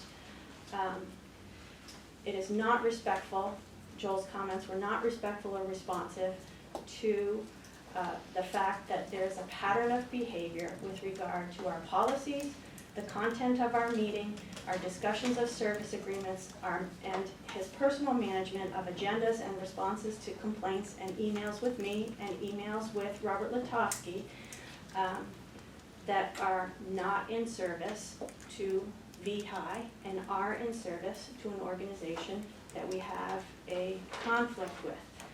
Again, I feel strongly, as I think Joel does, that it is all of our responsibilities to raise issues of concern and have respectful conversations about issues of conflict of interest, code of ethics, and the operations of this board. And I would ask that others not recharacterize my statements as anything other than what they exactly say. I believe Tracy exactly said that reliance on policy provisions obfuscates the fact of a conflict of interest. Of course, our policy and our bylaws and law determine what is a conflict of interest. An attempt, therefore, to ignore those provisions is itself seems to me to be an obfuscation of the process here. I don't know how to help you through that logically, it makes no sense to me. My pattern of behavior is anything but hidden. And I will say, I think that every time we've had this sort of discussion, I have said, this is in service of rehabilitating VEHI's reputation as a worthy organization. Unless we do that, this is frankly what's going to characterize VEHI, and this is the reputation that's going to be exacerbated among the members and the subscribers. And I will only point out, Tracy, directly to you, that your recitation of and the manner in which you communicate about my emails somehow conveys some sense of innuendo and impropriety. And all I did was write the vice chair and have him write back, and apparently write you, expecting you to write back. And here we are. But I will tell you, folks, 1 minute, Joel. I will tell you, folks, we need to get past this. It's easy to accuse people with differences of opinion of impropriety. It just is. People all over the planet do it every day. There are only 6 of us on the board, and we only got 6. We darn well better figure out a way of getting along, or nothing of substance is going to happen for the people we're here to represent.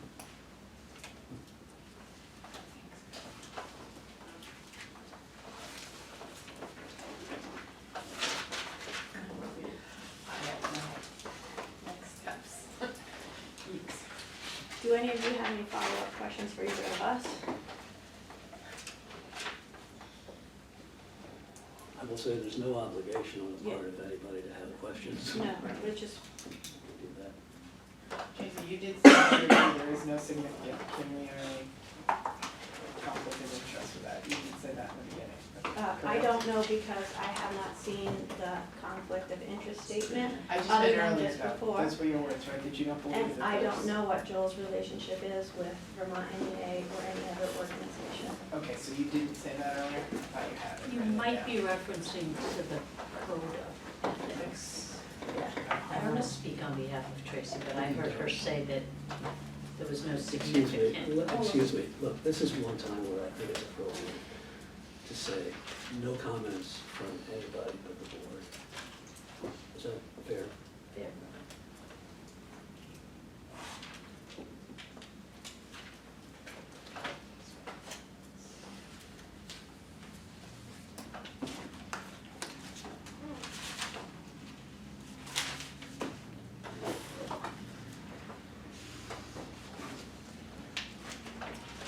Well,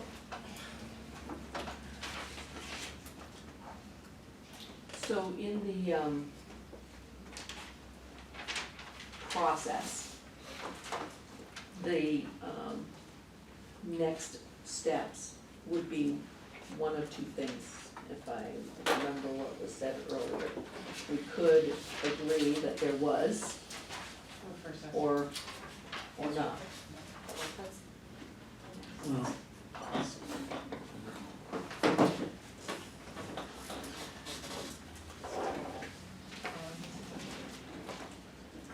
Conclusion of the informal hearing, remaining board members will determine by majority vote whether to issue a public finding that the conflict of interest charge is not supported by the evidence and is therefore dismissed. Issue a public finding that the conflict of interest charge is supported by the evidence and that the member should disqualify him or herself from voting. or otherwise participating in the board deliberations for decisions related to that issue as required by Vermont statute, and/or issue a public finding that the conflict of interest charge is supported by the evidence and the board member should be formally censured or subject to such other actions may be allowed by law. So I have this question, because we're now 3 of us, there isn't going to, one has to abstain, right? We can't just go on by the 3 of us, correct? By our voting, Majority of the majorities, isn't that? I'm the only non-voter. you're the only non-voter, okay, all right. If I recuse myself, can her vote stand? You should, why would you recuse yourself? Okay. So we need to determine, Well, you wouldn't be voting on this, yes, she did me. she brought the complaint, how does she vote on whether or not it's a That's why I valid asked- complaint? That's why I asked if I'd Because be better the for me to whole board recuse. votes on the The whole board. complaint, other than the Other than person. the complainant, the, You know, I have to say that this whole experience is really, I think, some of the worst behavior I've ever seen of adults trying to make an organization function. It's been a long trek to get representation, and it's not representation, we're pointing out, to have a, and I just have to use my own, like, labor and management to sit down and try to work it out. And to be honest, I think this is incredibly petty. I don't think that Mr. Cook gets any financial benefit. He may get a lot of headaches, but he doesn't get a lot of financial benefit from Vermont NEA. We were appointed by that organization. You folks were appointed by the School Board Association. The idea that we should be looking at the service agreements that we have with all parties, and are they all being handled in an equitable fashion? I don't see a problem with that either. What I have a problem with is the behavior and the attitudes of trying to bring people down. I think going after individuals when it's just so, it's well, there may be, you don't know whether there really is any kind of a violation of ethics.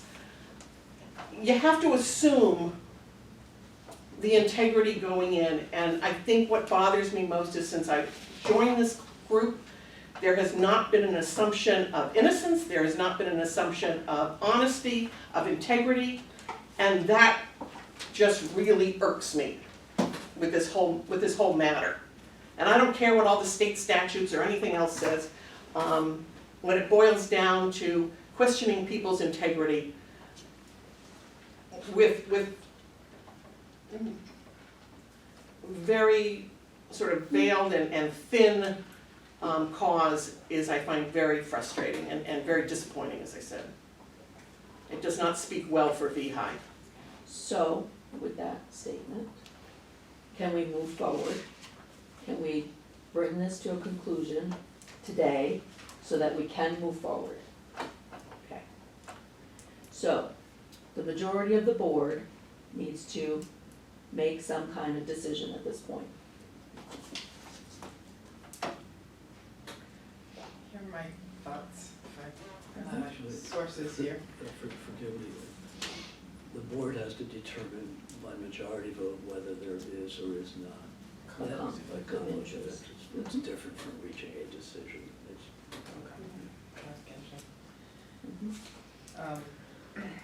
So what was running through my head as I listened to both Tracy and Joel as they presented is that, first, in accordance with our bylaws, I don't believe there is any significant pecuniary benefit to Joel for what's happened, for his behaviors or actions or his advocacy.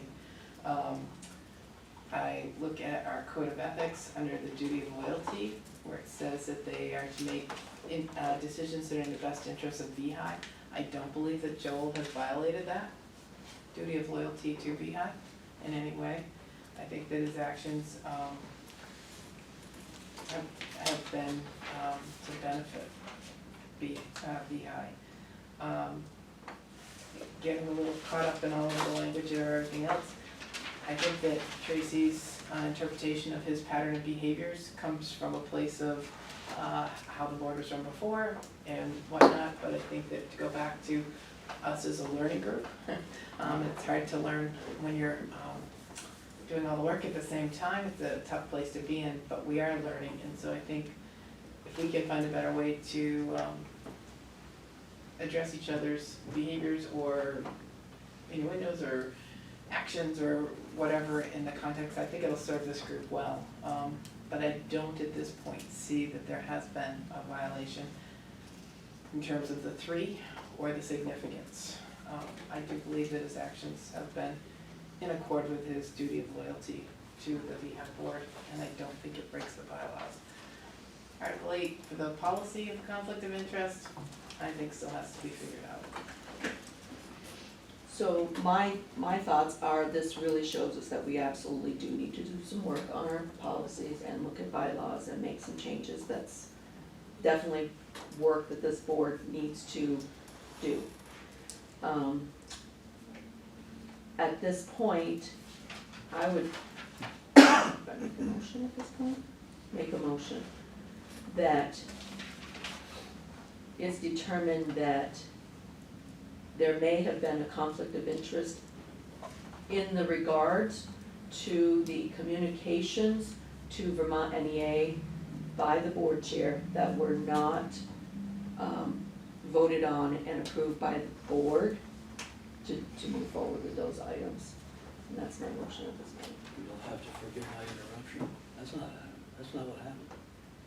That's my motion. Okay. I'll second it. May I comment on the motion? At this point, That's not what happened. I didn't write for Vermont NEA by myself about anything. there was communications to Vermont NEA regarding the contract, which we had not, as a board, authorized at that point. But Robert didn't. I don't recall, frankly, the antecedent, what occurred. That's my motion at this point. Okay.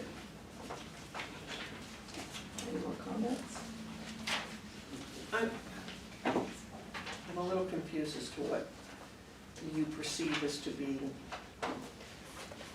an issue. I mean, The issue Draft letter. of, yes, the issue of Joel reaching out to Vermont NEA or having a meeting with or communications with in regards to the contract, which we had not, as a board, authorized that communication. You're referencing Can this. somebody point it Is out this to the me? letter? Is it this one? Was that a draft? Did it ever go? Oh, you did this. In my packet, Yeah. Mm-hmm. Was that ever sent? Is that a draft, as it was referenced in something later? My recollection is we did discuss it, we may not have reached We a didn't final reach to- agreement. I But haven't it was been- not totally on its own.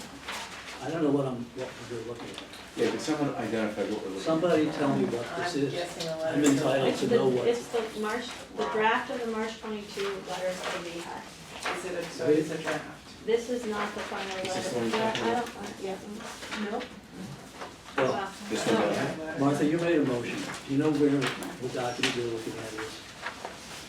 which, Oh, No, it's on, I just received these packets, so I'm looking at it too. after so that. what, this is, and it is a draft that is written to Bob Jew and Bob City, is that correct? Yes. Yes. yeah, Oh. And It's who signed signed it? by both, it's a draft. you and Robert, And as a so draft. So I did that on my own? There was a communication by the board chair, or, excuse me, my assumption, there was a communication To by the- the board chair to Vermont NEA regarding the contract. But it's got Robert, Again, Robert isn't here, there was still no agreement for by this board to authorize that communication. It was. Well, forgive me, I remember this. We agreed that we, Robert and I, were going to communicate with Visbit and Vermont NEA to ask if they would be open to the possibility of an extension. That's what this was. So if you want to find a conflict of interest there, fine. Robert's already off the board, so you can't kick him out.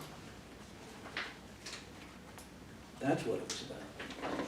This board acted So in No, the, it to did not authorize act, that, it did not act. to authorize that. in the minutes, I believe I'm in the minutes of, The March 6th meeting. on page 203, letter D, where it's highlighted, there was discussion, no action No was action taken. taken. But then the following statement says the chair and vice chair will communicate with the boards of Visbet and Vermont NEA to inquire about their willingness for a short-term extension, excuse me. So it seems to me that we may not have made a formal motion, but that was where it went, and that's what's documented in the minutes. And again, well, We followed up on what the My board's estimate. discussion was. yeah, my concern is Joe initiated bringing Vermont NEA to the table for an extension when it was not on the agenda, it was not requested by Vermont NEA. The board expressly did not authorize negotiating an extension. The board did say that vice chair and chair, per the communication protocols, can communicate with our service agents, our partners, about the nature of the discussion. Joel followed with a very specific draft of a letter to extend the contract to a date certain, which was far beyond the scope of what was discussed or what any individual or pair of board members is authorized to do. And with all of the other pieces, appears to be behaving in a way to achieve a certain outcome that happens to be aligned with what Vermont NEA. I disagree with that, coincidentally- excuse You're me. entitled to disagree. I disagree, and I think that with your constant reference to that, you continue to undermine what VEHI could be doing. If anything, it's those sorts of attacks that somehow anybody who says anything or does anything with Vermont NEA connection is wrong, is bad, is tainting, and it's your comments that are tainting the ability of the VEHI board to do anything. And that's where, if anything, the disloyalty falls. This is a letter to get in contact with them. Robert signed off on it too. I don't see where in our minutes. And the idea of trying to move this thing forward with all of our, the contract holders, sure beats sitting and tearing your hair out over the minutia that a bunch of lawyers wrote in laws and everything else. It's just, Okay, so I have a, Laura had her hand up. Did you have something to add, Laura? So the letter of March I don't think so. 22nd, I did have my hand up, Yes, for you did. clarity, was never signed by anyone. It's not the letter that was sent. No, and Okay. So I know don't that. think you can be clear on who agreed to it because it wasn't Second, signed. okay. The letter that was sent on March 23rd, which was signed, says we would like to know if you are amenable to a conversation about a short extension, which is consistent with the minutes. why isn't that? Okay. Joel, you had something you wanted to I say? have a few things I want to say. Let's start with one. Speaking as the former lawyer that I am, I didn't have notice of half of this stuff. I don't know where to look for what. So I'm being accused of writing a draft that didn't get sent, that Robert and I considered together, that resulted in a redraft that was finalized and sent by Robert and me, which isn't here. Somebody's hiding that ball. And then there's a reference that Tracy Wren made to some other draft in here that I can't find. I don't know what it is. I can't help you, because I don't know what you referred to. and then there's this email string that's dated May 13th. May 13th, what's that From got to do you, with March? from you to Robert, saying, forgive me if I missed something, but I don't see a response from you on this one. It's about a motion to obtain a short-term extension of the service agreement with Vermont NEA. Really just skip to number 5 below for the crux. Looks like May this, 13th, halfway I- through. I- May 2nd. We need to get I don't something know like where this I- passed tomorrow. I'm entitled to know what you're talking about. I'm trying to It's find the it. email that, Where are you? I don't know what it is. How far is Is it? that in the packet that Tracy gave us? yes. It's not in chronological order, it's not in any order. It's 11, it's 12 pages from the back. Yeah, so it's Well, like right in from the the middle of the back. Count back 12 pages. May, what? May, What, May, March. May 13th. This one? My copy. Okay. Sorry, So the email was to Rob and then saying that, I think, what do you think of this? And then, So, all right, so, Mike, I guess I have a question. How does this relate to an asserted conflict of interest or ethical violation? well, you were asking for him to respond to the email about getting this information out to Uh-huh. VEHI, And how is that related to a conflict of interest or a code of ethics violation? because it hadn't been authorized by the board. What?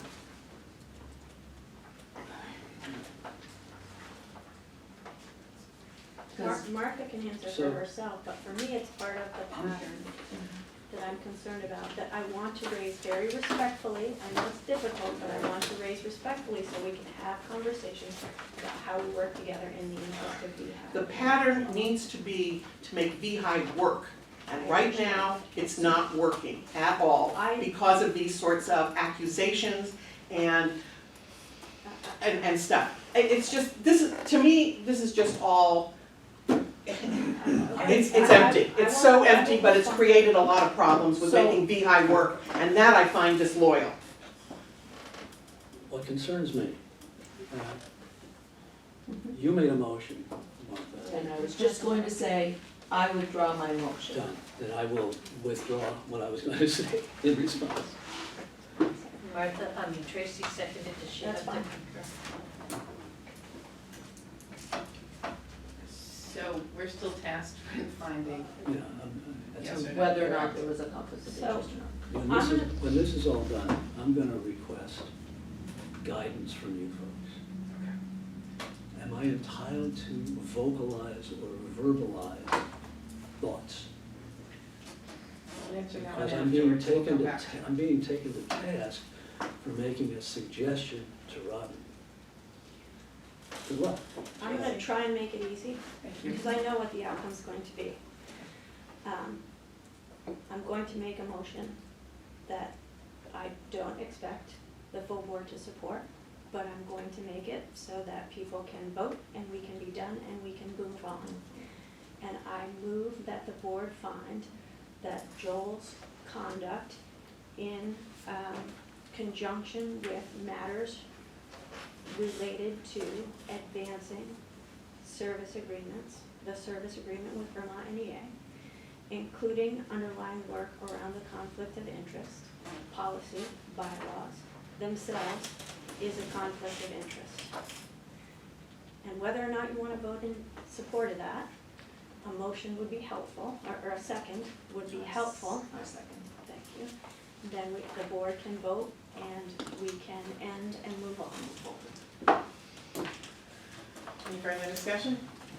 There a second? We have a second. Could you read that motion again? Good luck. I was gonna listen to the tape because I got behind, but I have I move that to the board, You move that it is a conflict. she moved, the board find that Joel's conduct in conjunction with matters related to advancing the service agreement with Vermont NEA, and that's when I then lost the thread, so I was gonna listen to the tape, is a conflict of interest. My only comment before going forward is that what I'm taking out of all of this right now is the need for us to establish some group norms for behaviors and for clarity before we move on to topics. And so I think we've tried, we haven't hit it, but what I'm taking from all of this right now, and I hope that it helps to move us forward, is the need for establishing group norms and for clarity in our conversation. Is there any other comment at this point in time? All those in favor of the motion, that would find that Joel does have a conflict of interest around Vermont NEA, say aye. Aye. Opposed? Hey, Nay. It's a tie at this point in time. So it's So the motion failed, The motion fails. and I will note that Joel recused himself from that vote. thank you. Can we take a 5-minute break? I'd love to take a 5-minute. Now, Can we do that, Joel? no, not just yet. I want to make sure that this resolves all aspects of the pending complaint filed by Tracy. I just want that said out loud, because I don't know what that motion will We were accomplish. not found to be a conflict of interest. We think there's a vote of the majority that would say that. It was a tie vote, so. May I conclude therefore that this resolves that matter in its entirety? My No hidden agenda here, I just want to be done with it, and I want to know that it's not going to come. Based on what I back know to at us. this time, yes. Well, that's not sufficient. All right, so the answer is we don't know if it's done. I've been asked to recognize Nicole Mays for some purpose, so I will. Thank you. Just had a comment to make, and appreciate the opportunity to observe this conversation. I do think it's important that as you move forward in terms of coming together around some norms, that allegations or questions around conflict of interest not be treated as a threat or an impugnment of someone's character. It's, when we work with boards, we say all the time, conflicts abound in this state. We are a small state. A lot of folks wear a lot of different hats, and folks need to feel comfortable bringing that to the table and having the kind of conversation that you have and dispensing with it and moving on. But Actually, once you start to it can take on a heightened sense of mistrust when questions around conflict of interest get interpreted as an attack on someone's character. And given the state that we're in, that's not the purpose of the laws or the policies. I appreciate that. I've made similar comments of myself. Following up on that is what I said before. We should not, we're too small a group to allow this to happen. We should not allow differences of viewpoint to escalate in our minds to assertions of unethical behavior. Thank you. All right, now, I didn't hear, but I assume what you said was you need a break. we need a break, please. Okay, we're on break for at least 5 minutes, and no more than 7. Somewhere between 5 and 7. This item is on the agenda, item 8, continued discussion on service agreement fiscal 19 evaluations. Solely, Tracy, at your suggestion, and you didn't provide me any explanation for it, and we are running way behind in light of what we just experienced. So I guess I'll yield the floor to you, but I'd like to limit this to, we're out of here at 5, is that right? Correct. We've got a lot to do, so maybe 7.5 minutes. And so maybe we can't accomplish it in 7.5 minutes, but my request at the last meeting that I had intended to reiterate via email is that we actually, as a board, draw conclusions about the level of satisfaction we have with the evaluations and the performance of our service providers, and if we determine it's appropriate, offer feedback, perhaps in the form of a letter or some other means, to our service providers so that they have the opportunity to respond and improve. That is the intent of wanting to continue that discussion. We So did do I not understand do this that. correctly? The discussion right here is whether to formalize a board response to the evaluation document submitted to us, is that right? And give feedback. I don't think we got to, Pretty much, I yeah, think that's what's Yeah. implied in my sorry. statement. Well- Okay. Is that a motion? I think it's just a discussion. It's not, it's a discussion. I'll leave it as a discussion for Okay. now.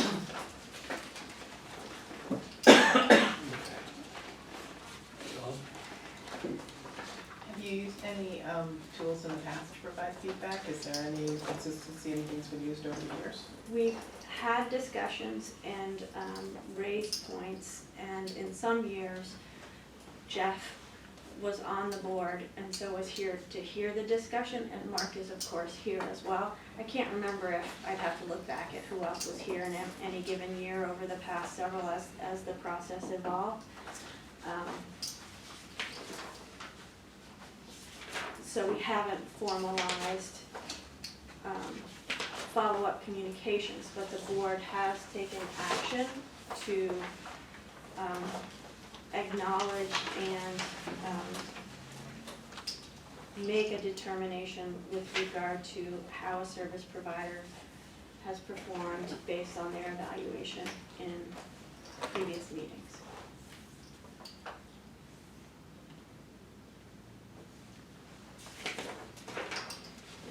Other comments?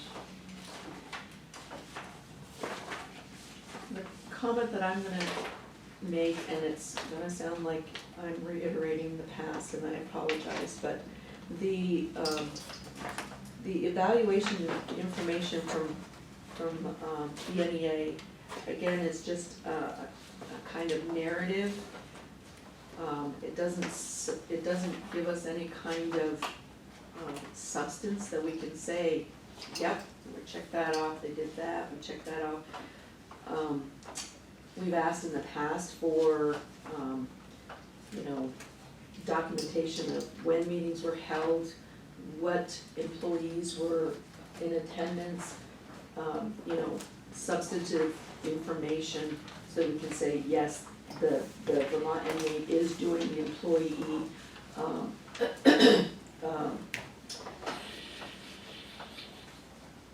education, that's the word, it just like was Gee, totally what gone a out of my what a head. strange words to use. It's like, whoa, the employee education that we're paying for. And so it's like, it just says, I'm looking for a little bit more solid details about what that education really looked like and how many of the non-NEA employees actually attended some of these education seminars or meetings or conversations. That's where I'm at with this. I think I asked them before, but have you asked them specifically? Have you, again, given them some kind of a tool that said, this is the information we want No. for both Vermont My and EA? understanding- We haven't given a tool, but we have asked that very specifically. Okay. So that's why, My understanding, I'll yield in a minute, Mark, but my That's fine. understanding, actually, from my days, I guess, I think the first time. Anyway, my understanding was that the format Vermont NEA used this year is the same as they did the year before, that, nobody challenged it. Mark, what do you want to say? No, I think that's correct, but also I'm still not clear about what we want. So for example, you know as part of the evaluation that Jeff provided you, there's reference to 9 or 10 retirement workshops. So are you saying you don't believe they actually happened? Or you want to know who attended, and how many attended, and That where? kind of information would be very helpful to understand that, yes, you are reaching out to all the employees. Well, no, that so are- those workshops are not for all the employees. That's a Okay. Vermont NEA project for members that Okay. has a corollary benefit to VEHI, right? Now, if you want to know, for example, how many people turned up at a St. Johnsbury workshop that I helped to organize with the support of one of my colleagues at the request of him, the local union, that grew out of a conversation with the central office, right? So, I mean, that's how this happens sometimes, right? Central office talks to the local union leader talks to the unit director talks to me. Now, what part of that do you want to know? And who, and the workshop happened in St. Johnsbury. We got a health equity person there to assist, Okay. right? Are you saying, and again, this needs to be formalized if we're gonna have it in an evaluation, every time there's a workshop that has any VEHI connection, this board wants to know what it was, where it took place, how many people were in attendance, and who was union and non-union, which we can't tell you. I'm very worried about being able to get through the work of this organization today. I understand there's something that you want, and I believe there's something that Tracy wants different, and I don't know that anybody else wants anything in particular different, but we have nothing in front of us to know what it is, and we're not gonna thrash that out here. So my suggestion is to because there's time between now and when the next evaluations are going to be coming our way, that someone or two, don't call it a committee, but somebody come up with some proposal that we can sink our teeth into a little bit and come to some understanding about it. How much time do we have? Today, Right now? 60 more seconds. Can I give my 60 seconds? And then we can move on. No, I really want to occupy it myself. Go ahead. Here's what I'd say broadly. It would be helpful if the evaluation was aligned to the deliverables in the service agreement, and that's feedback we've given verbally before. And that evidence was referenced in relation to those individual deliverables. Ideally, So less local color and more facts. Is that the? yeah, like the VISBIT service plan is. And theoretically, we would be getting evidence of that work on an ongoing basis through management updates throughout the year, so it wouldn't all be new. But if it was new, I want to be clear that we've also repeatedly talked about number 6 in the service agreement, which says, which requires that the deliverables for the service agreement are not just for union members, they are for all employees. And VEHI contracts for education for all employees, and we're not sure we're seeing that, and we've been asking for, so we could put that, and that's what could be a separate meeting agenda item to talk about as a board, what we're looking for, what we Right. mean, so Yes. Vermont NEA has a fair shot of knowing Correct. and delivering on that. It But, would be very helpful for me, yeah, my learning style, to have something in writing, an outline, so that, otherwise we're just talking. And this has to be reduced to actual decision-making, and talking about something that has multiple elements in it is not sufficient for my purposes. Okay. So I'm gonna ask for whoever wants to, so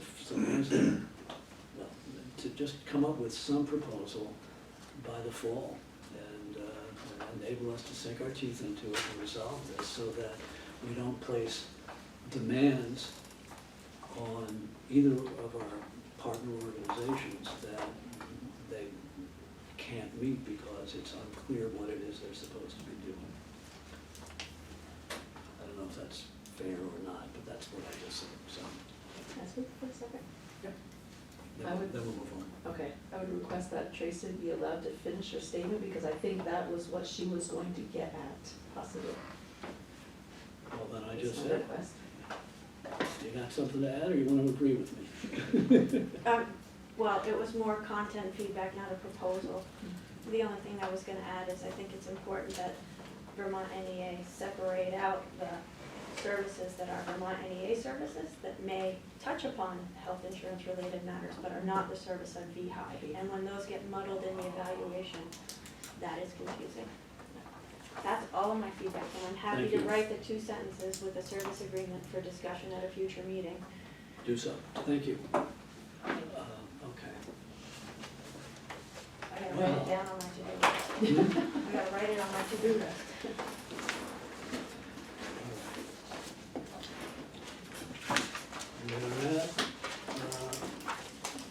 What may or may not be decision-making points regarding the service agreement costs. There are 2 elements to this discussion. But I'd like to spend just a few minutes just talking about the general concepts associated with these agreements.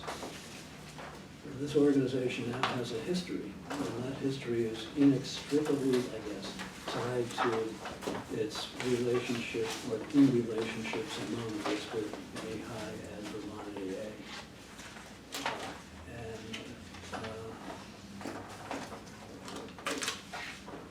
I personally, and as a member of this board, absolutely believe that it is fundamentally important for those relationships to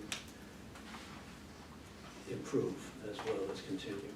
And I'm hopeful that the work of this board will reflect that underlying sentiment myself. So, we've received a proposal in response to our request from Vermont AA. And we have in the proposed VEHI budget a reference to an amount to be, a proposed amount to be paid to Bisbee for the next year under our current, or soon to be current, 3-year agreement with Bisbee. Fran? Just for the fun of it, let's see if we can't move this, and that is that I want to make a motion. I'll make a motion anyway. That VEHI service providers, Bisbee and Vermont MEA, in accordance with principles of best practices and basic fairness, deserve to and shall be paid the actual costs of the services each of them jointly agrees with VEHI to provide. Can I make a copy of that in writing? Do you have it in writing? It looked like you did, so. That's a blank sheet, you don't want the blank sheet. Wait a minute. That's a lot of writing, that's what I interpret. Well, Yeah, that's why why, don't you just because provide it sounded like you were doing more than a motion, you were making a, Oh, no, the rest of somewhere it. at, more sounded like a resolution. So Here, let me just give you the motion, because the rest of it. That's fine. I second it.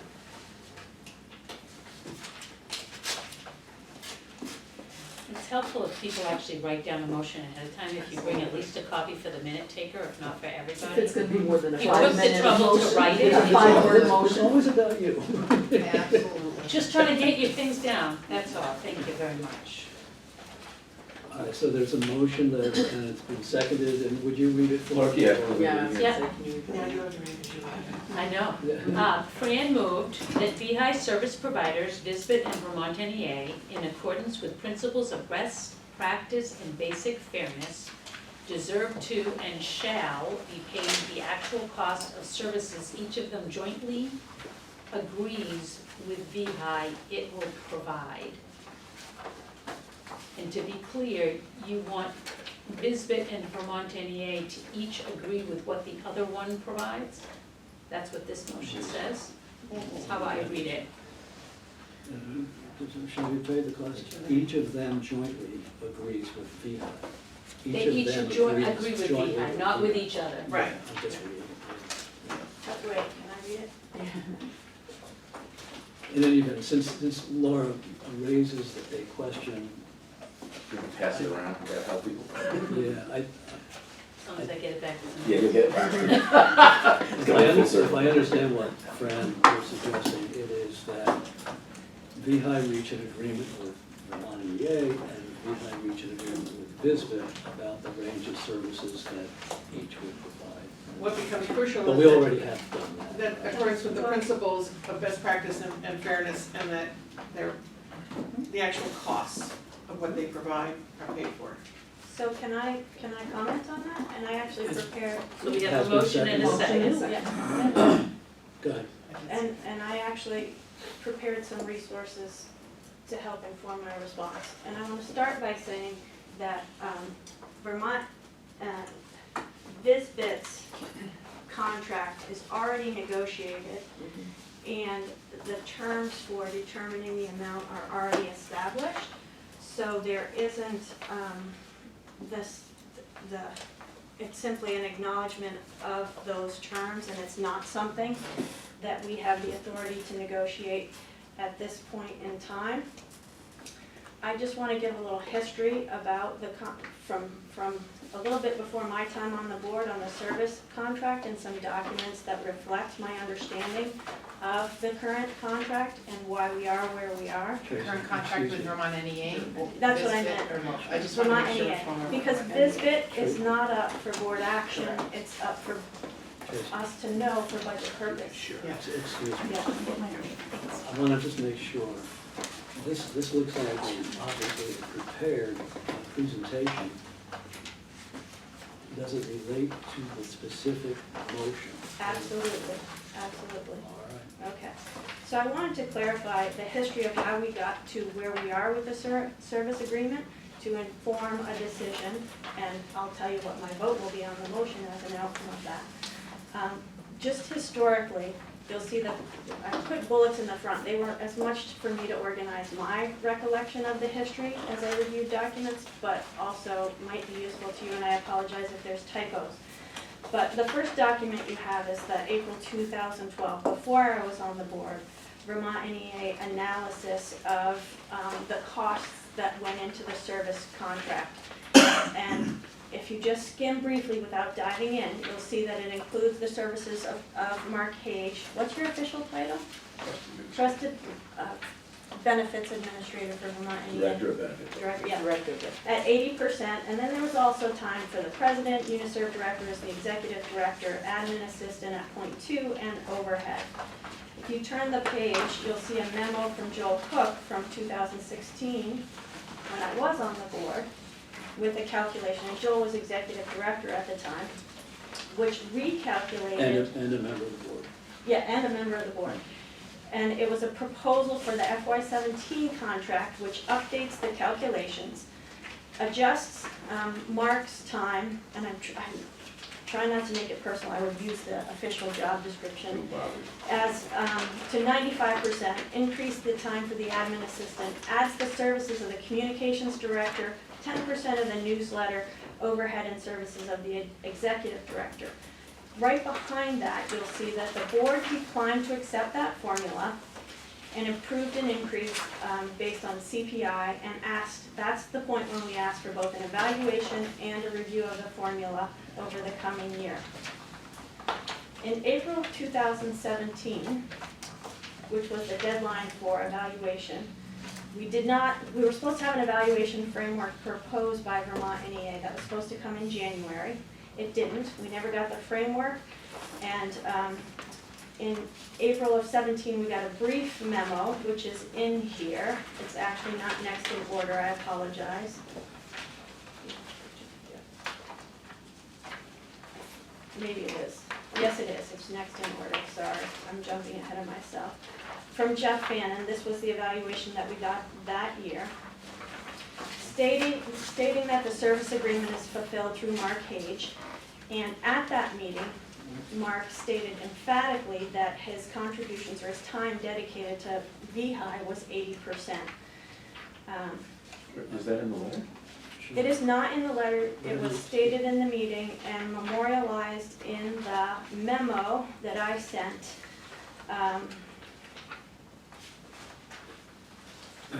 In June of 2017, and I apologize, the memo at the time was dated, there was a typo Let in me the see if I date. understand.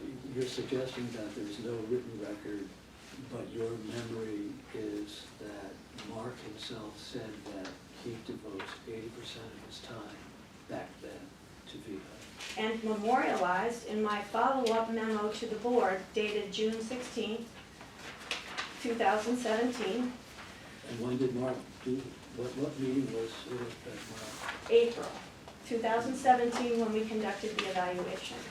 And I remember it profoundly because Mark was pretty emphatic about it. So I summarized my rationale for recommending a service agreement amount that was based on Joel's 2016 memo and the most recent information that the board had received. It also eliminated the amounts associated with personnel and services for which no evidence has been provided or observed throughout the year. To be concrete, we have never seen evidence of anything in Vermont NEA newsletter that relates to employee education related to the mission of VEHI, for example, and certainly not 10% of the communications. That's just an example. In that service agreement, we reduced the scope of services in the agreement, okay? And correspondingly, reduced payment, and that is the first time when we asked for improvement in employee education. And you can see that memorialized in the minutes of that meeting, which is in your packet, which you can look at another time. So, I want to state clearly, and this relates to our earlier discussion, so I don't mean this to be, anything I say to be, I mean it to be, to add Informative. clarity, to allow us to work together towards positively towards common be objectives. certain. Just be certain. Yep. So VEHI's objective is to obtain the services that it needs to deliver on its mission. And Vermont NEA's request for achieving greater fairness in service agreements as compared to VISBIT's reflects a misunderstanding of the responsibilities of the board of an intermunicipal insurance association and any public entity or nonprofit for that matter. Fair, as I said earlier, is not the same. Fair is what is needed, in this case, to deliver on VEHI's mission and the services. This is the case for every contract we undertake, be it with Vermont NEA, with VISBIT, with Blue Cross Blue Shield, Gallagher, or others. I appreciate that the memo from Vermont NEA acknowledges that part of the basis for the current service agreement amount was related to changes in recent years in the service agreement. And I want to reiterate that VEHI should not be paying for services it's not getting, services that are outside of the scope of the agreement for services, particularly those that are simply the responsibility or choice of Vermont NEA to provide.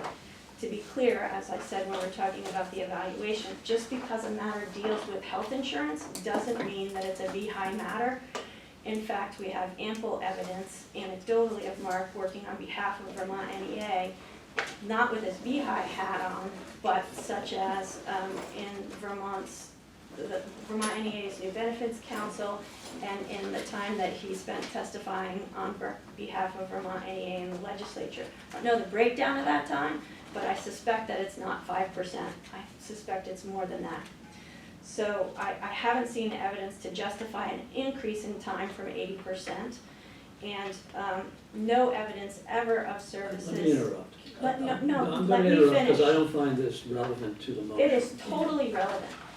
No evidence I'm- ever of I'm services. asking you, before I direct you, to let me have my say.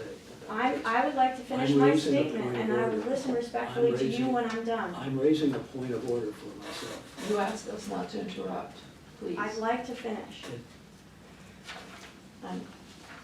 You do ask us not to interrupt, and you're interrupting. I would like you to allow her to finish her statement. Okay. how And we long? let you finish your I got statement. That was different. a few more sentences to say. Okay, Okay. forgive me. So, I haven't seen evidence to justify an increase in time from 80%. We've never, in my entire tenure on the board, seen evidence of services by an admin assistant. We do have some areas where we agree that Vermont NEA's performance has been, well, at least I agree, and Vermont NEA has acknowledged less than optimal performance, especially as relates to employee education. A service that is singularly assigned to Vermont NEA, not any of our other service providers. I am happy to support a contract for services that we do receive, that are aligned with VEHI's mission, and want to say clearly, loudly, and with all sincerity that I appreciate Vermont NEA's partnership for those articulated, agreed upon services, and I sincerely hope feedback subsequent to future evaluative conversations and frameworks will be heard, and I'm glad that the board's undertaking a review of the services needed to clearly articulate to Vermont NEA the ways in which the partnership could be strengthened and grown in the future. I thus will not be voting for the motion, and if it does not pass, I'm prepared to offer an alternative that reflects what I think is fair, given where we are right now and the information that we have.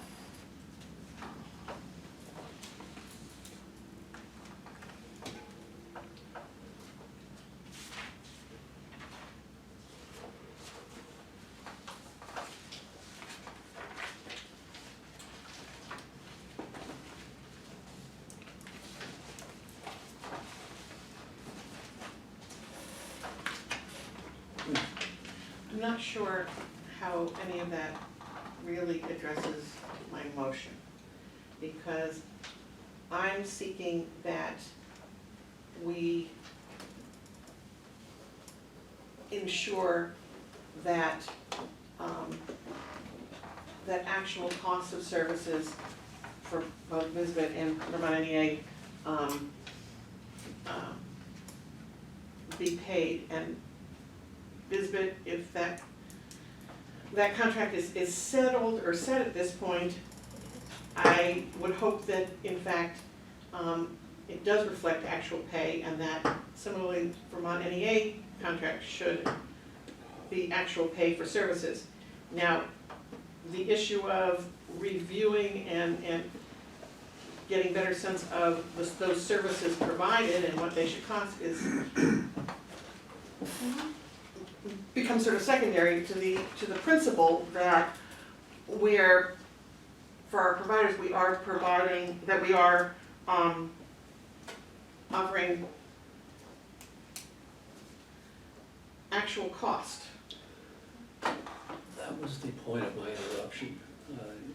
Your remarks, as far as I was concerned, from beginning to end, were not about the motion, but about your sense of how to approach the service agreement with Vermont NEA. The motion is about establishing, I think, a principle, and the principle, as I understood it, related to whatever the adjectives are in the motion regarding best practice and adherence to the concept of basic fairness, that VEHI will pay the actual cost of the services that it reaches agreement with the other organizations it's going to provide. So, I don't want you to have to restate everything you did No, I later, won't. but I want to point out that I believe I was correct in interrupting you and should have stopped you earlier, because what you were talking about was not about this motion, it was about something later. And so Yes, that's, I'm just looking for- Fran's comment triggered that. So can I, Understood. I'll let Fran A go, but I'd principle like to speak. that we should be adhering to. Yeah. I don't disagree with that principle, and the intent of my comments and the documentation and the history I provided was to demonstrate in part that I believe that there is a difference in opinion about what the actual costs are. So that though gets to All right. when we need to hammer out what the agreement is with Vermont NEA and with Visbit. So, I But mean, I've moved that we adopt a policy that says that we will basically pay, in both groups, we'll pay the actual cost of whatever they provide. we're all free to vote for or against this motion. I just wanted to clarify what I think the motion itself is about, and it's not about specific dollars or actual costs. It's about agreement to pay actual costs in accordance with principles of best practice and basic fairness, I think is what it says. Can I ask for the motion to be read again? You can It's ask. just kind of She's got the motion. rambling around in my head. You really Can't can't quite- retain. Fran moved, and it was seconded by Peggy, Yeah, that VEHI service providers, Visbit and Vermont NEA, in accordance with principles of best practice and basic fairness, deserve to and shall be paid the actual cost of the services each of them jointly agrees with VEHI it will provide.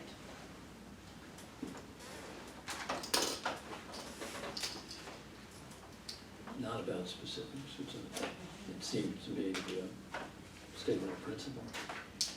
so it's not a motion to award a contract. No, No, no, not. it's, It's more a motion to figure out a way to determine what the contract I amount guess, might be. yeah, I mean, we all might come up with different ways of saying that same thought, but I think that's right. That's how it strikes me. Laura, can you, I just can't find my contracts quickly in my pile of partial decades of documents. And not I don't decades. think I have them either, What are you looking for? the service agreement. What do our current contract or service agreements say? I think they have different languages. Yeah, they do. Oh, I have it. So the service agreements currently, they're different in their language, they are not identical. That's because they're providing different services. But I mean, even not only in the scope of services, but in the language of the contract because of just history. So the one with VEHI and Vermont NEA that's currently in place when it comes to payment, which I think is the section that is, and these are on the website if you've got your iPad with you.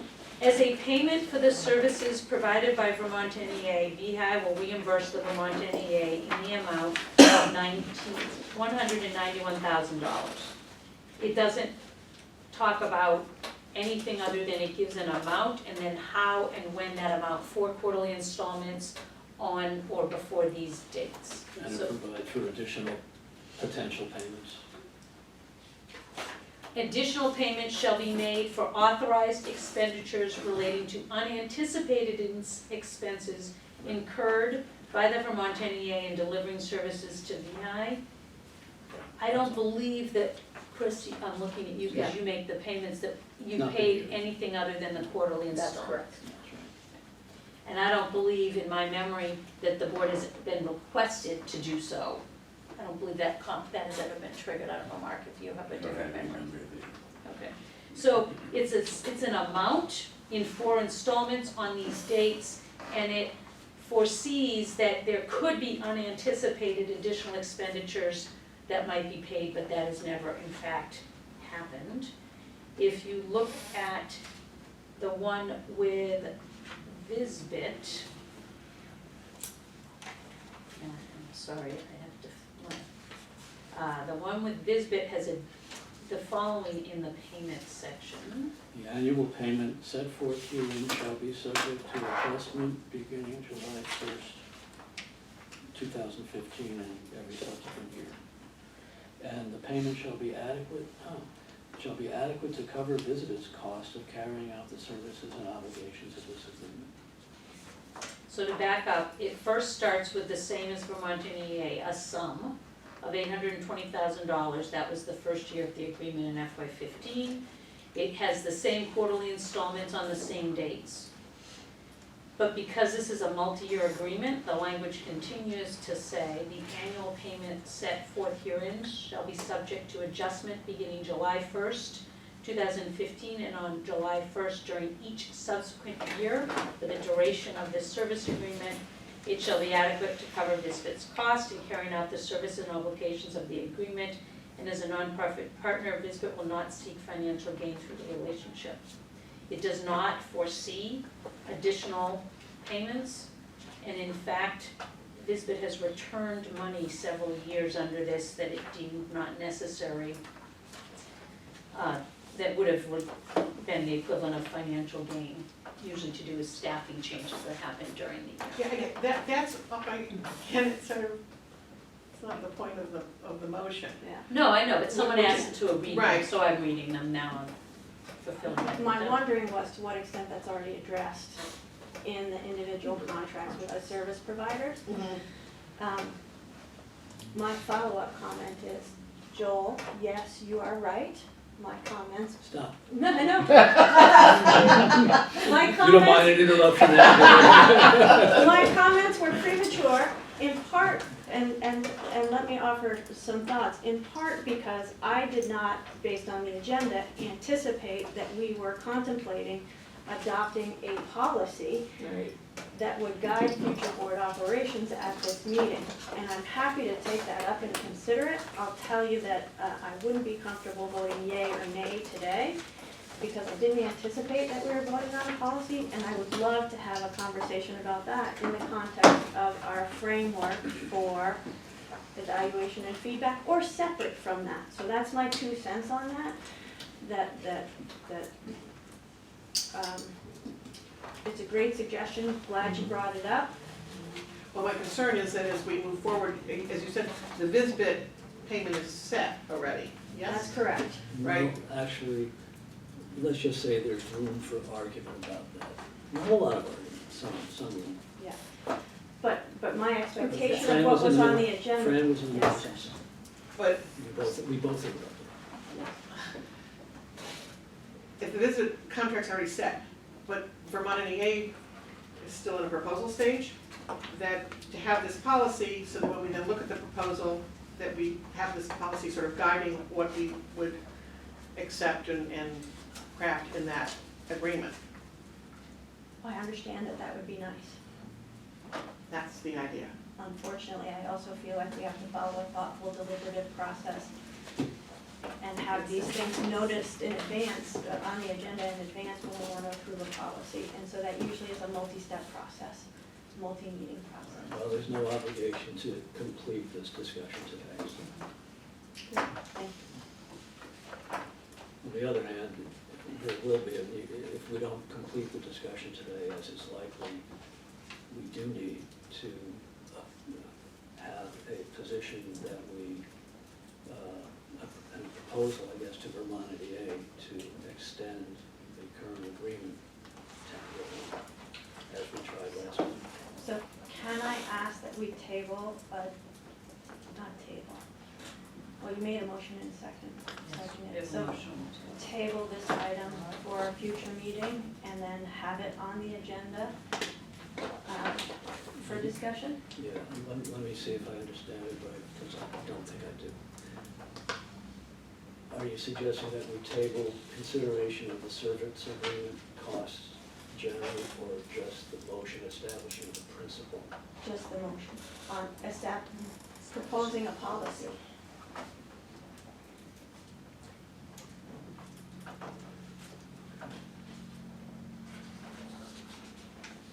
I wasn't proposing a policy, I'm just proposing the principles that should guide our decision-making and approving the contracts. Where's this slip? I The think we statement can, of general policy, that's what made me think it was a policy. Well, yeah, well, Dan knows where it is. Okay, whether it's a principle or a policy, it is really all the same. It expresses a governing sense of what the board will do. So we have a motion that's been seconded, and we have a request to table the motion. I second that motion. Table. Is that how you table a motion? You make a motion to table? Doesn't happen to me very often. I know. And I don't know, I imagine it doesn't matter much, it requires a majority in favor. Although we make our decisions the way we make our decisions, and I'm not sure that Robert's rules controls. So I think the way I would rule it is that a majority of our standard decision-making process obtains here, and I get to vote, of course, since I'm no longer out of the mix. So I guess, and I don't even know if a motion to table at this stage of the day is debated. So I'll suggest that it is for 2 minutes. Are there any thoughts about tabling this motion? I suggest that because this motion is about providing a framework for decision-making, that it will inevitably, if it's tabled, lead to tabling or postponement of consideration of this item generally. So I personally don't object to any of that, it just seems obvious that we're not going to be able to make decisions on the agreement costs without first establishing those principles. I don't think it matters, I think the issue of what costs are reimbursed are the heart of the matter, not the belief that people ought to be compensated for what they provide. Well, then, I mean, just to be argumentative, then there really shouldn't be a reason not to consider this motion now. But you've made the motion to table it, so we'll go ahead and act. All in favor of tabling this motion? Aye. All those opposed? The motion fails and it hasn't been tabled. Have you got the names? Yes. Please provide them. It's tabled. It's not been tabled. Has not been tabled. So you still have a motion on the She table. voted, so there were three that, or she didn't. That's the There needs to be a majority of the majority. It's votes. 2 and 2, remember, Martha, you're going with numbers, I know. Sorry. So the minutes will say the you can be too motion had large. a 3-2 vote, but it failed. So It failed, okay. it's a hard concept to get, I get it. Okay. If we do it 100 I times. still have We'll finally get that it. whole 2, 3 thing. Okay. My vote was based on what I said was, I don't see how we can usefully not consider this motion in advance of reaching decisions about the costs. Tracy expressed disagreement with that, and that's fine, but that's my position about it. And so I'm wondering if we can't find a way, and I think it goes back to what I suggested a few minutes ago, of postponing consideration of item 9. I think you have to vote on the motion on the table before you can vote on whether or not. Because before you my can motion's determine. still out there, right? I don't think you can act on something else without addressing the motion, can you? Her motion. There can be, well, I'll offer an amendment to the motion then. And it is, I gotta make it up, that,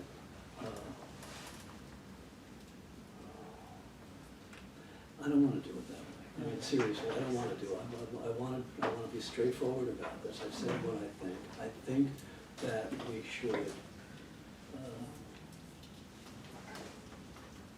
defer consideration of item 9, so that we have time to determine the framework within which decisions under item 9 will be made. I think you have Okay, to act first on we the have to- motion before you Laura, can defer. I've got that, I got it, I'm just saying, this is what I'm trying to accomplish, so is there anything unreasonable about what I'm trying to accomplish? Because I suspect after lengthy discussion, we're gonna reach that same point. I'd like to hear from Don and Jeff that wrote the letter, so at some point I'd like to hear on number 9. Well, what, you think they've spent 2.5 hours here for no I'd reason? like to hear a little of their reasoning behind it, and, yeah, so I'd like to hear that at some point since they're here.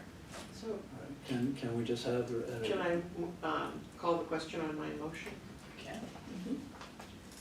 So we vote on my and motion, there'll be a vote on and then we vote, and then we'll move on to the other pieces. it. I Okay. think that's the- I just wanna, I'm not sure about the capacity to call that motion back up for action again anytime soon, if it fails. Am I mistaken? Well, it's not debatable when she calls the question, Tom. Why would- Look, Well, that's, you know,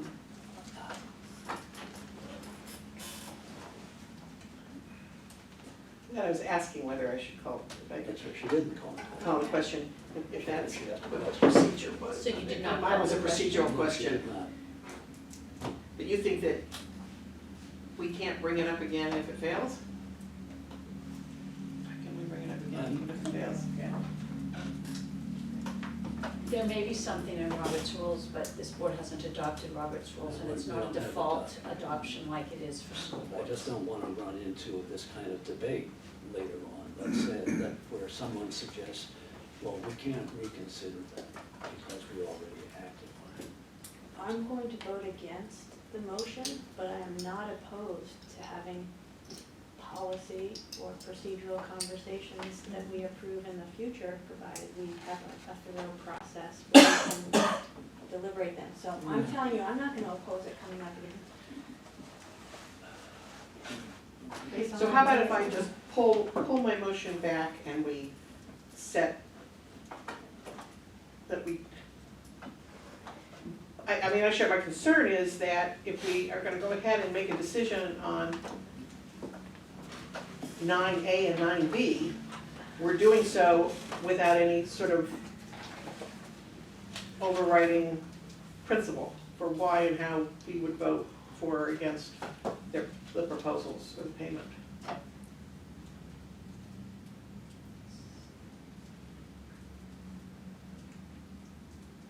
I don't know whether you just withdrew your motion or Yes. whether you're just talking about Yeah, possibly just talking. withdrawing it. I'm asking Fran, because Right, I I'm know, not sure. I'm thinking out loud, which Which is, Okay, so and I apologize for that. No, I'm asking Fran whether she's thinking out loud, and you are, so that's fine, I won't let anything know.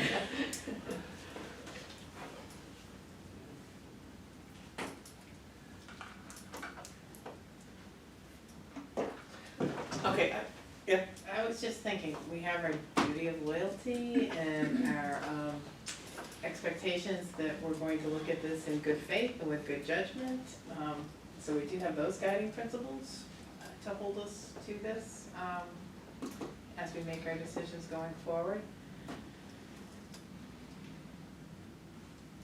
The conclusion being, I was just giving Fran a little more information in terms of if that helped her okay, I to will, withdraw up. yeah, I'll withdraw them, Withdraw. that's the answer. Withdraw. Take back my motion.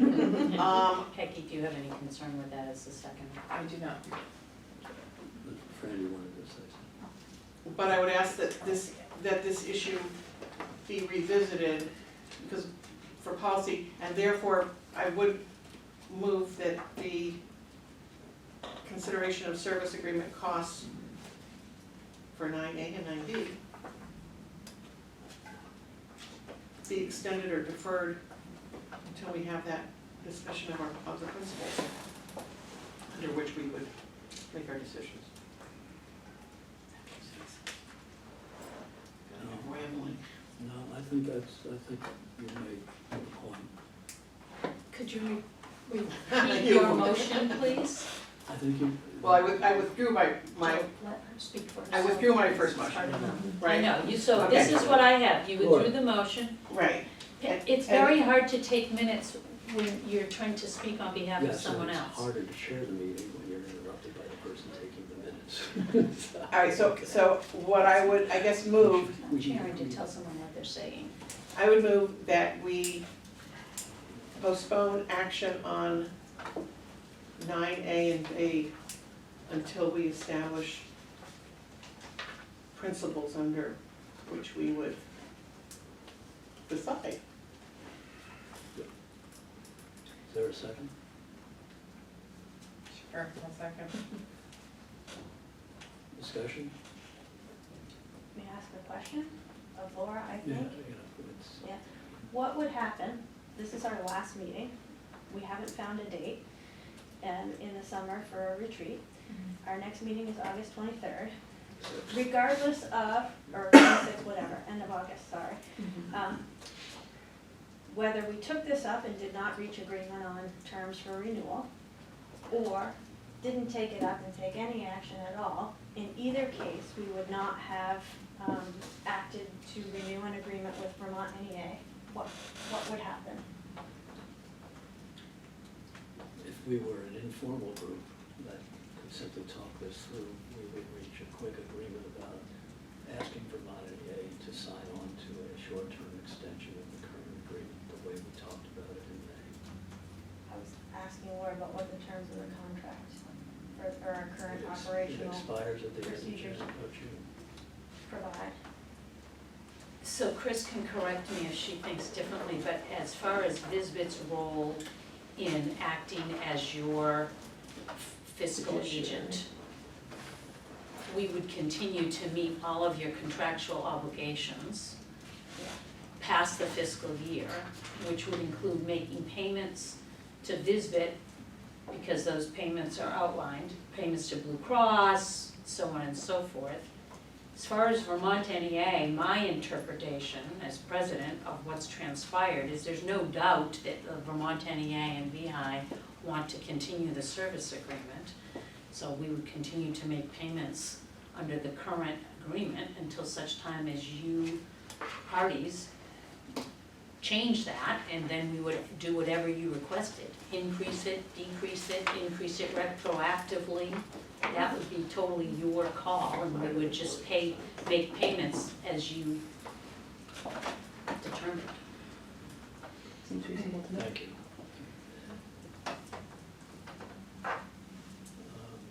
Is there any disagreement with that general approach? Taking no action and just continuing as we are.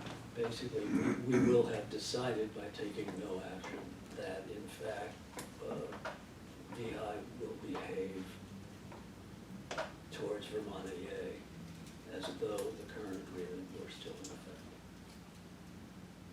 Is that fair? I think I'm not trying to misstate it. I'm Well, trying to again, say because you shorthand. communicated you wanted to continue for another year without a change in scope of services, and the Vermont NEA responded, it seems to me that what's in dispute is not whether or not there's an agreement, but what that agreement details will be. Okay, I understand that, but factually or legally, there's no contract at the end of June unless When there's. Vermont NEA says forget it. They could say that. It's totally in their prerogative. So could VEHI still. Yeah.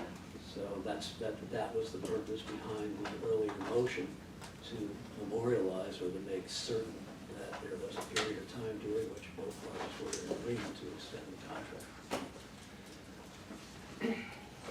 So, and sitting here, I mean, we could turn to Don and Jeff, but they may not be prepared to say, sure, this is fine with us too, but what I'm trying to establish is if there is a sense of this meeting, a sense of this body, that, I guess I'd have to say, with a dependent clause, a sense of this body that with Vermont NEA's agreement, that the current the fiscal 19 service agreement would be extended for a period of time during which the VEHI board will consider how to respond to Vermont NEA's proposal for a change in the cost of that agreement.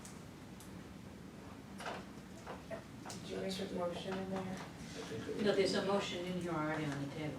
Okay, the motion, can you read The it? motion is Fran moved and Peggy seconded that action be postponed on item 9 until principles have been established.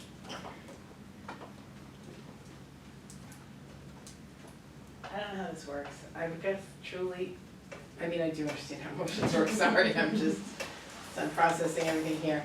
I would feel far more comfortable if we could agree, or offer to Vermont NEA and Visbit, well, Visbit, we don't have to, but Vermont NEA, some type of a quarterly extension or something.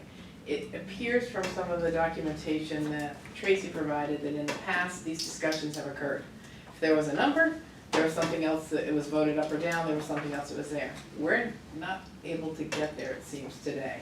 Can we at least get something so that we have a contract in place for a short period of time?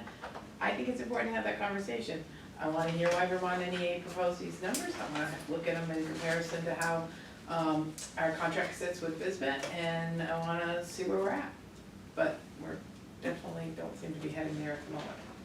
Well, we may be closer. I haven't heard anybody say no just yet. And to the general concept, and then I think we, as you suggest, we should turn to Vermont EA's folks and ask them for their viewpoint about this.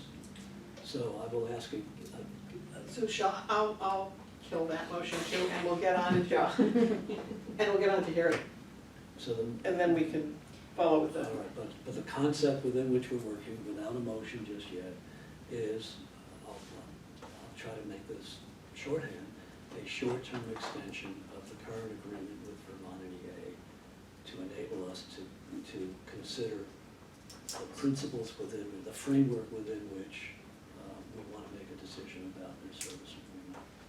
Is that right? That sounds pretty good to what I'm thinking about. Is there any disagreement with that general proposition? All Is it a motion? Can I make a motion? You can, of course, make motions. The last thing that happened was Fran withdrew a motion and Peggy concurred. So the table's clear, you're making a motion. Yes, I'm making a motion. Okay, Can I'm you- ready. Can you repeat it? Not yet. I'll try again. It is to propose to Vermont NEA a short-term extension of the fiscal 19 service agreement to enable the VEHI board to consider the framework within which to reach a decision about funding the next agreement. I'll second. I may I comment now? Yes. We have, or do you wanna hear from? Go ahead, I'll turn to the. I'm gonna say what I said the last two times this came up. I'm not in support of it as a process. We only have one meeting scheduled and no time scheduled over the summer to work on these things. I think that it actually makes the contract for services more convoluted and complicated in the context of our fiscal year and the way the organization operates throughout the year. I think if we need time to reevaluate, renegotiate, establish principles, and gather information about what the actual cost of services are, that we will likely need the full year to do that. And so I am not in support of a short-term contract. Don and Jeff, you're free to say no. Do you want to make any comments? Do you want to discuss the reason, what you actually I'm not sure. intended to do here? I'm not sure exactly where you are and what you want us to discuss. If you'd like us to discuss our proposal, that's fine. If you want us to discuss a short-term extension, that's fine too. I just want to know what it is you're asking us to respond to. Probably both in the reverse order. How do you respond to it? What's your, just a clarifying question, what is your fiscal year, what are you talking about? July 1st. July 1, okay, so ours is the same. We've been trying to get to this point for some time. And when is your, Tracy raised the point about next meeting, and I heard the 23rd. Not until the end of August. August 26th. 26. She said 23rd, but She she didn't was. Sister's mean- birthday, I remember. She's gonna be early. It's gonna be a long wait. Okay, and so I guess the concept that you're operating under is, going to the latter, not the former, is can we wait until August 26th to continue the conversation, I think is what you're, That's fine too. I mean, that's fine too. We offered for you to make. An extension today, I until realize. end of August. Short-term Yeah. extension is the motion without a definitive time frame. That was the motion on the table. Okay. With the understanding that that would be taken up at your August 26th meeting, we would be amenable to it. I'm happy to, I don't know what my schedule is right now, but That's our agenda. we are here today and happy to answer any questions you might have about our June 3rd letter, about our proposal, if you'd like to hear that as well. I'd like to hear about the proposal. Sure. That would be great. Your choice. You can do it from there. Wherever You you go want. right ahead. Wherever you want, Jeff. But are you considering the proposal at this point, or are you not, I think that makes it different. I'm considering it. I mean, I think it's what was presented to us today, and so it's what I'd like to have the information for. There were some significant changes here. Yep, there are changes, no question about it. It was dropped, the cost was dropped to 80% 2017, In 17. and so now we're looking to change it. Well, so first off, for the record, Jeff Ann from Vermont NEA. Good to be back with some of you here at the table again. And Don, in my letter of June 3rd, is trying to be responsive and lay out a bit why it is we think the Vermont NEA service contract with VEHI needs to be more accurately reflect the work that's being done on behalf of Vermont EA, by Vermont EA on behalf of VEHI. And certainly, as I think everybody around this table knows, it's largely a factor of the new health plans. And the rollout of those plans has been significantly more challenging for everybody involved. And most notably Mark at the table, who does the bulk of the work for Vermont EA on behalf of VEHI. And I'm going to stop here real quick and a note I made earlier about, Tracy suggested about non-members. I just got a call today from a non-member former teacher who had a healthcare question, and I immediately went this morning to Mark in between meetings, and the first words out of his mouth were, just give her a name and her number and I'll call her. And I said, no, I'll deal with it, and I dealt with it. And so we get those calls with a degree of regularity, particularly now, that has increased over the years. And we deal with them whether they're a member or non-member, frankly. So we work with members. And I will also say this, in the post-Janus world, the US Supreme Court decision from last June 27 to be exact, every non-member is a potential member. So we see them as all potentially a member that we need to work with and perhaps gain as a member, assuming we do good work in their behalf. So that's why we see everybody as a member or a potential member. And that's how we operate, I think. But given the work that we are doing on behalf of VEHI now at Vermont and EA, frankly, the 191 came about largely at a time when we were a bit unbalanced, if you will, in power, to put it bluntly. And I'm not going to revisit those reasons here today, and don't in the letter, but I think we all know what they are. But the fact of the matter is, Mark, on the last page, is providing a significant more amount of work on behalf of VEHI.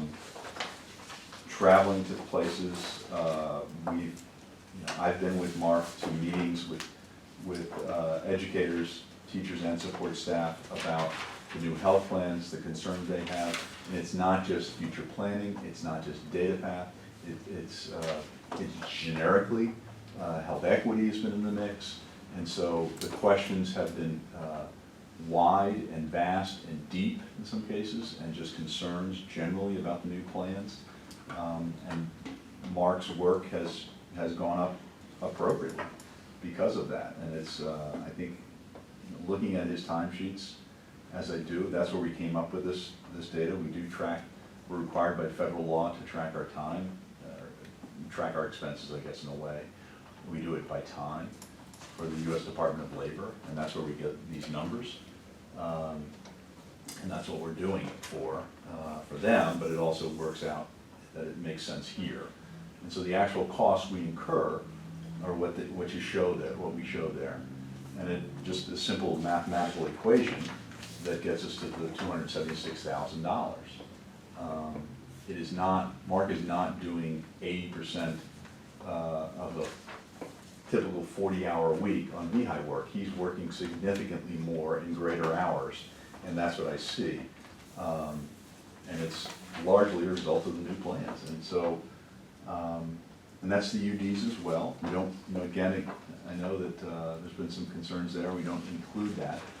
But I know the UDs are doing a significant amount of healthcare work, education work, customer service work, and I know Bobby Jo has done her fair share too. It's been a challenging 18 months in this area. So we are all doing more work on behalf of, in the world of healthcare as it relates to education employees. So I think the fairness argument, we're just trying to recoup, if you will, or get paid for the actual costs we incur in providing service to educators around the state. So we also think a 3-year contract, we're going through this cycle every year. It seems inherently unsettling to us and perhaps to VEHI to be going through this every year. And I think it makes sense to put this on a more stable footing going forward. I do not see, frankly, a reduction significantly in questions, because everybody has different questions about their healthcare when they have those questions arise. So in other words, while many people had questions the last year about their healthcare, not everybody even went to the doctor last year, as we know. And those people might go to the doctor this year or next year, and they too will have very similar questions and concerns about how these new plans operate that they will be experiencing for the first time themselves some point in the future. And so I don't see the nature of calls and the quantity of calls necessarily dropping significantly over the next several years until everybody's sort of going through a cycle and had experience and figured out how to operate and manage these new plans for themselves and their families. So I don't see it changing there, and which is why we think a 3-year contract makes sense, among other reasons. So I'm happy to answer any questions you have. It's all pretty well laid out here. You know, we compare ourselves to VisBit and how they operate, and we're not, you know, throwing all the UDs in. Communications, I know there's been concerns about, so we're not throwing that in. It's strictly Mark, his overhead, and his work with his administrative assistant. It's not my time either, which I guess it used to be in the past. It predates me, I think. So there you have it. Happy to answer any questions.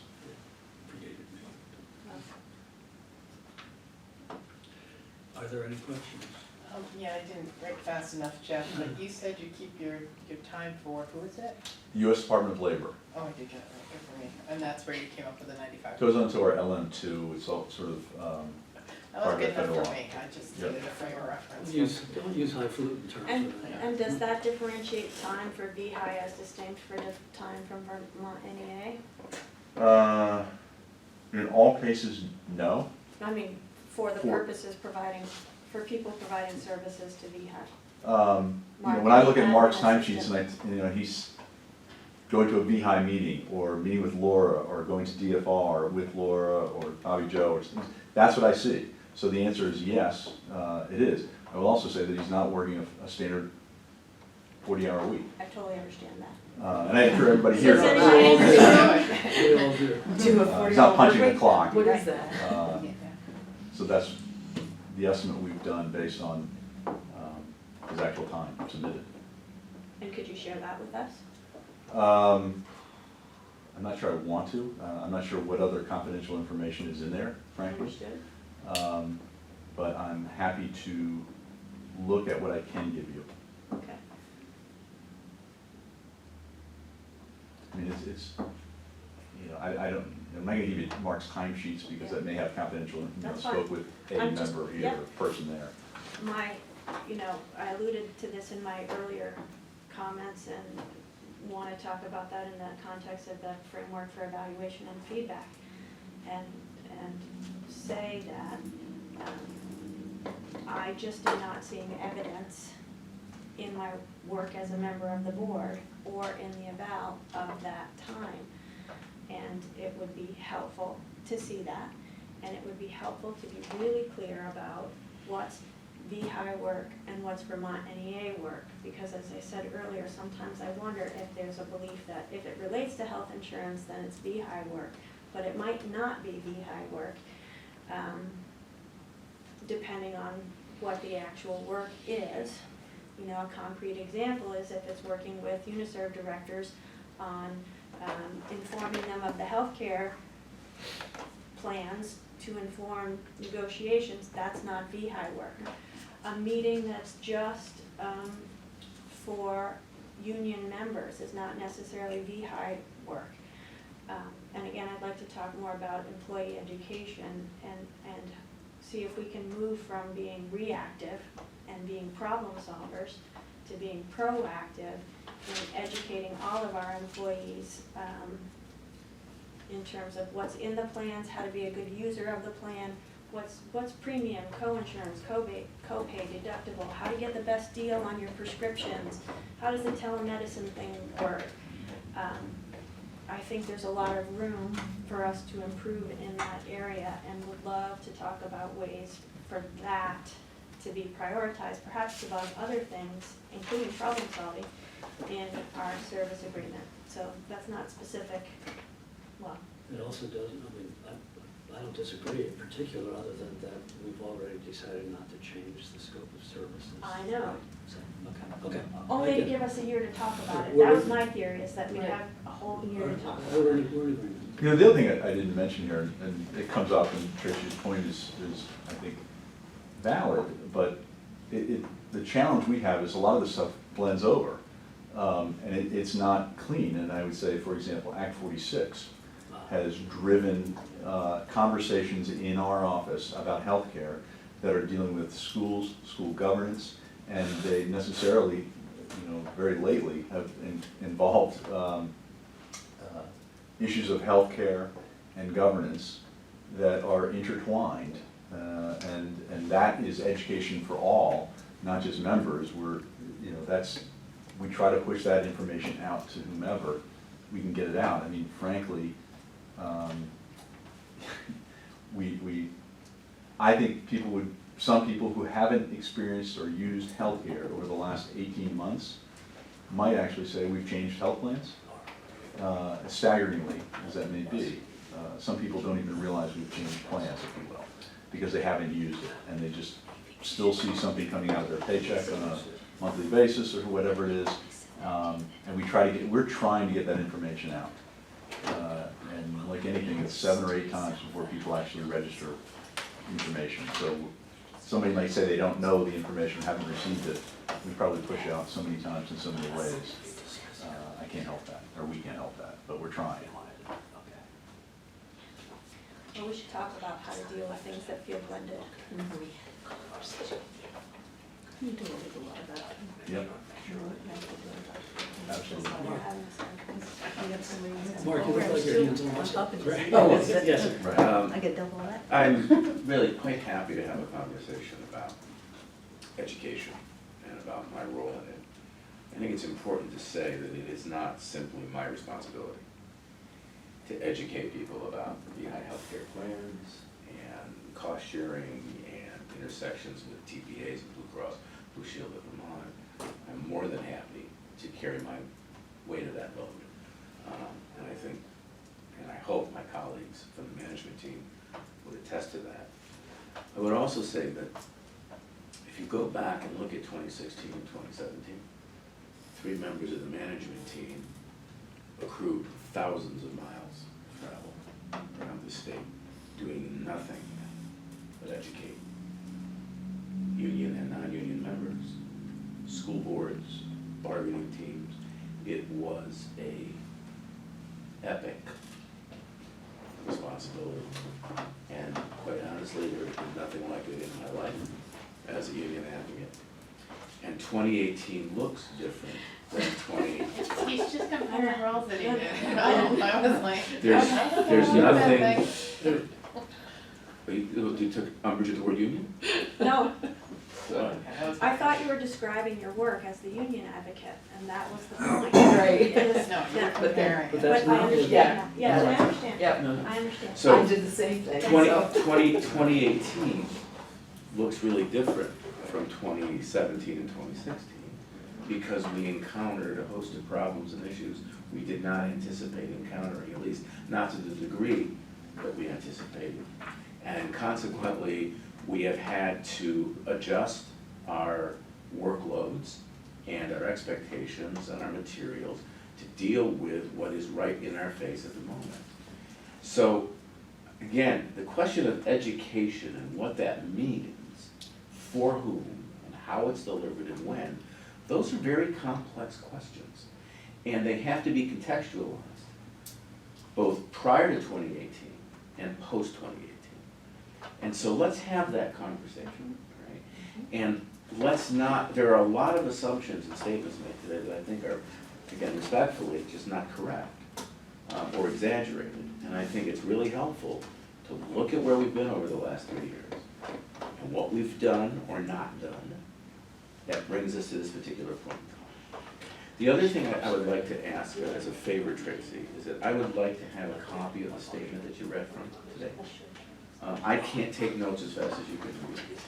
And there were certain statements in there I would like to read again, or hear again in my head as I read them, and be able to offer a counter argument if that's justified. Because again, I think things were said in that statement that are not true, or that I would take issue with or qualify in some way, and I want to be fair to you.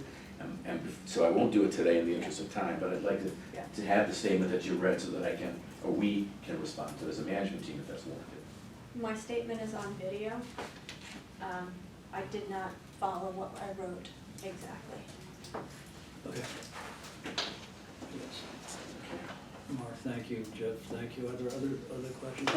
Don? Yeah, Don Finney, President of Vermont NEA, and around the education piece, part of what I don't even think gets on the timesheets, but as a former local leader at BFA St. Albans, I would rely on Mark and Suzanne Drumeyer, another UD, to get information and at the same time working closely with an amazing person in Martha's office, Jermaine Cross, around helping educate our members. And it wasn't a sense of union. One thing, and I just want to be clear, I'm headed down to New Jersey for a whole workshop on labor management relations. And one of the things that has bothered me this afternoon is using the word union as if it were a dirty word. And somehow the thinking that the service, the education we provide our members is somehow not connected to VEHI when it is intricately connected to VEHI. So I just want that on the public record, because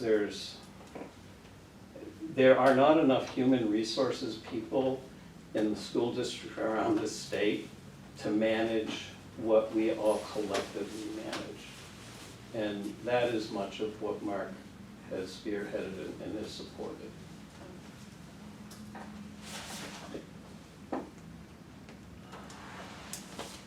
No matter what happens, these agendas are too long for those of us who go through them. So I'm not going to apologize, but I am going to say we have to act on the motion to provide a short-term, an offer to the NEA for a short-term extension of the current agreement to enable us to consider the framework within which to make funding decisions close to the agreement. Thank you. I'll just let you. Thank you, Jeff. Frankly, I don't know any other way to manage it other than to go lockstep through things that don't seem to be terribly, in my view. That approach doesn't lend itself to deep enough thought about some of the things that we engage in. So my question to you is, are we ready for a vote on that motion, as imprecise as it currently is? Can we get a restatement on it? Joel made a motion, seconded by Fran, to propose to Vermont NEA a short-term extension of the FY19 service agreement to enable VEHI to establish a framework in which to make funding decisions, within which to make funding decisions. Jeff Fannin indicated Vermont NEA was amenable to delaying the discussion until the August 26th meeting. That's what I had captured. So, Not that that motion proposed a specific date, but you indicated that date was acceptable to you. I don't know if I misrepresented what you No, I wanted to just say. knew that you were discussing next dates and. right, so, who knows, we may all end up needing some more time, But the motion's not specific this time. it isn't. It was, but last time, but it isn't now. All in favor? Aye. Opposed? No. No. I'll make a motion that we renew the contract for 1 year at the current rate plus 2% CPI and use the year to conduct the work that we have all agreed that we need to conduct, including getting more information and engaging in more conversations with Vermont NEA. We defeated I that second. motion at the last meeting. I'm making it again. We had a conversation just a few minutes ago about whether or not something voted down can't be brought back up again. And we didn't reach a conclusion. My I knowledge second of this that is motion. obviously, excuse me? I second that I motion. heard, I think I heard it too. Yeah, but I But wrote down I Fran, sorry, thought Fran. that, Can't keep my I'm under the secrets. impression that a motion can be reconsidered at the next business meeting if brought to the floor by someone who voted against it All right, I'll amend my motion to 2.25%. to start. There you go. You okay with the Well, I amendment? mean, seriously, Tracy, I mean, am I wrong about that? in your I don't know. memory? Yeah, I'm not trying. It came up, and when you were on the board, in relation to something that I can recall, and the decision was that that is true in Robert's rules, but the board has not Yes. adopted Robert's rules. Well, can't win for trying sometimes, okay. All right.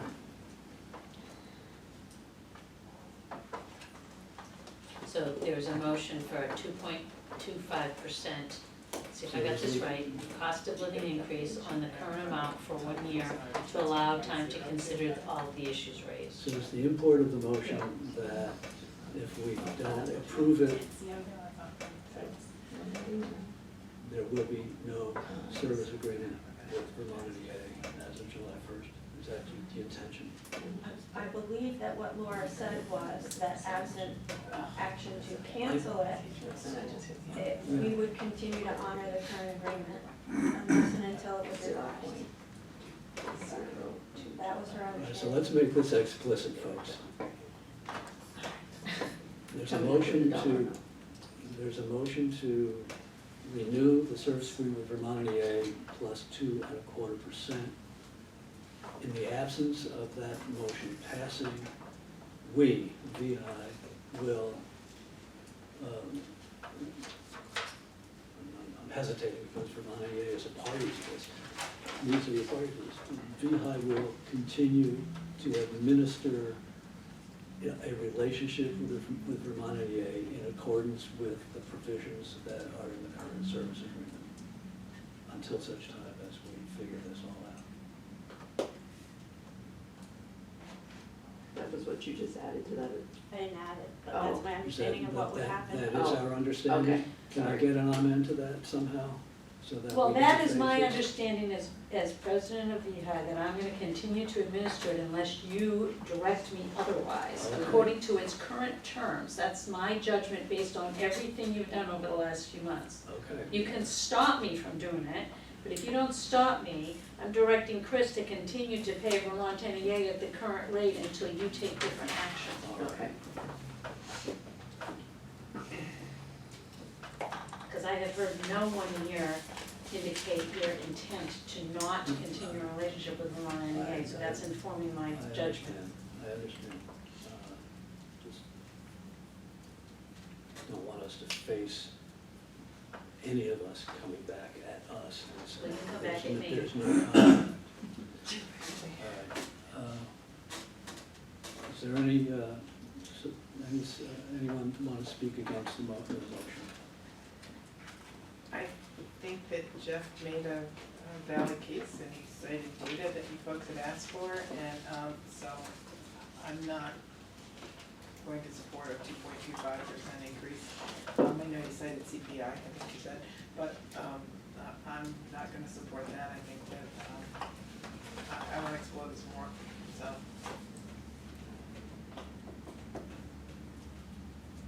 Any further necessity to talk about that? All in favor? Aye. All opposed? Nay. You're recording the vote. I am. I got it. Get off of everything. Thank you, Jeff. All right, we will somehow engage Vermont EA in a discussion to make sure that this cherry extension So- works. Sorry, so just to clarify, so on behalf of the board, you're gonna reach out to them? Is that what we're asking for? I think we have to. No, Our there's- CEO would handle that for us. Just continue No, the process. you and I. of payments. Excuse me, You and I, maybe. I will not be ordered around like that. well, you won't be ordered around. Don't, I believe our CEO is responsible for But that's not what communication you with our said. service providers. But that's not what you My said. response to, would we reach out, my response was, I believe that, You didn't say that. You said, our president will do it, and I said, no, we will. well, I And here's apologize why. if I was And here's why. overly directive to you, as I would not expect it to be treated that way either. All right, let's just move on. Let's just move on. A logistical question or technical question, how do we get a copy of the video? That's It it. gets posted on, Vermont, well, who are they? Yeah, the school board. The SBA posted? Yes, Yeah, it usually thank you. takes a week to 10 days, it depends, but they get posted. Thank you. I gave you, Nicole gave me a link a long time I'll get ago. it, I'll get it. No Okay, worries. I can Thank you. I resend didn't know it it. was posted. We can work on it. Who does this? It's, presumption. Clarification then, so with all the motions, so you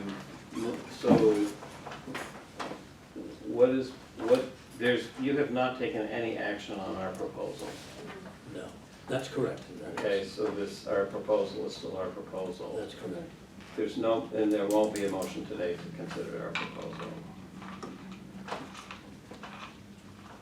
And so it still is stands, and so the vote was to postpone action on our proposal? There were two votes that just happened, Okay, both failed. The first vote was on the motion that Joel originally made to have a short-term extension of an undefined time frame to Right. consider. and that failed. That failed. The second was a motion by Tracy to extend for 1 year with a 2.25% increase. That failed. So at this moment, no action has been taken. So go back to what you said, you would continue As the fiscal as agent, the fiscal I agent until you were interpret- directed not to. correct, So it's status quo right now unless the until, board directs otherwise and takes other action before the end of the fiscal year. And there is, without question, a consensus to that effect in this room. So no one comes back and suggests otherwise, because that could create problems, because we don't have a written agreement to that effect. So, Should there be a motion to that effect then, so that it's on record formally? Take a vote that we are all, I don't know where to do this, but we are all in support of having a contract with Vermont NEA for the following year? I might interpret a vote as, As signing that as contract. establishing some kind of contract terms, changing some terms. I'm open, Well, I just feel like. I don't know if it has to be a motion, but I really think there's a need to revisit the proposal, to revisit the principles that we need to establish to approve the contracts of all our providers. This is the one that seems to be in flux right now, but we need principles of making sure that we're paying for services rendered with all of our contracts. So I have a note that you've asked to have the principles brought back on the August 26th agenda that Joel and Tracy will be developing. And I think as soon as we can Don't tell me what I'm set the principles, we then, we take up the Vermont NEA contract again. So Yes. remember, you can ask the chair and vice chair to put whatever you want. on the Please put agenda. that on the, You guys have it, because I was writing a note to myself. Most of this. we have a few items we have to get through. Have I forgotten, we've resolved what we're gonna resolve today about the service agreement? Okay. we have a budget that we're not gonna be able to adopt today. We'll come back to that, I believe. There's at least one management update that I believe needs to be brought to our attention, at least in writing, whatever you said. And we need to confirm, I think, the time and date of the annual meeting. So let's take the annual meeting first, because if you are going to continue past practice of holding your annual membership meeting in conjunction with the school board and superintendent's annual meeting, if you could confirm that today, that would help us get ready for that, because we have to provide notice within a specific time window. So that meeting would be November 8th. It's later than usual this year. It would be Friday, November 8th at 8:30 in the morning at Lake Maury. Approximately 30 minutes in length, that would be the allotted time. There's no specific member action that's necessary at this meeting, but it's an opportunity for the board and members to have an information exchange. So it would be helpful if that was set now, because that's one of the things we do over the summer, is prepare for that annual meeting. I know that it was brought up last year at the annual meeting, which was held in October, that you may or may not want to hold a board meeting in conjunction with that. That decision can be made much closer, because it just has to have a warning of a, week. So it would be nice to have action, and then the motion would be to hold the date and time of the annual meeting at that time. I also thought that the new people especially should take copies of prior annual reports to see how the chair has, for the last several years, provided a letter of update to the annual report. That annual report needs to get printed in early September. So I think that you need to think about over the summer and make a decision in August. Do you want a letter? Is it a chair and vice chair letter? Is it a board letter? Do you have ideas you want to incorporate that you want to share with the board and vice chair? I don't want you sort of blindsided in August with a very small window. So that's item 14 that would be nice to have action on. So, I guess all we need to do is say, go ahead and schedule us for the annual Well, I make meeting the at motion that particular we time. have the annual meeting on November 8th at 8:30 a.m. Second. And would you At Lake also, Maury, sorry. and would you also close the membership books? On Is it- October Fifth? 5th, yes. I second that too. Discussion, all in favor? Aye. Opposed? And then I think management updates, it depends, there are some things that you need to be aware of that we haven't been able to say. We can extend the meeting and Mark and I can talk about them, but I did write notes to myself and I can share I those. do not think we want to extend the meeting. So I can at least share the notes that I had for myself, because our health plans have a change. We've had some conversations with DFR, we've done some work on the interstate pharmacy, we've talked about TPAs with the commission, and so this at least gives you a framework of some of the things going on. Well, this is the June meeting, forgive me for violating what I just said, we don't want to. The staff was to provide us an update about, was that on this? I apologize, which item is this? Number 4, Number 4. on the interstate pharmacy project. May I just say, just to clarify, these are Laura's notes. Yeah, I added my handwriting at the top in my signature, because these are my notes to myself, correct? We did not write a memo, we expected a verbal update, Which you were. which we can provide right now if you would like to stay.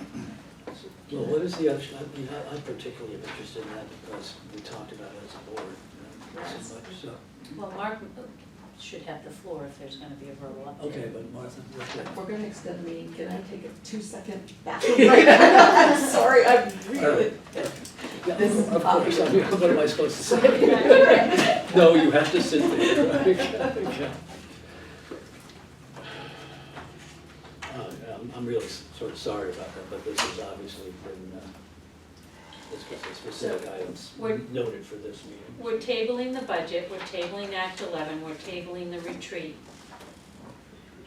Question We on tabled retreat, Act 9. if we're tabling that, wasn't like June 24th one of our dates? Is that gone? There was no dates available that everyone. You were right. What's it? that is- Okay, nothing. So there's no Just wanted to make sure. retreat on the calendar. Nothing scheduled. There was no date that all 6 of you could meet. Did you take Robert Doug since he's gone? Yeah. Okay, but, okay. Yes. I just didn't know if there were- Well, I only asked people to look at a retreat timeframe.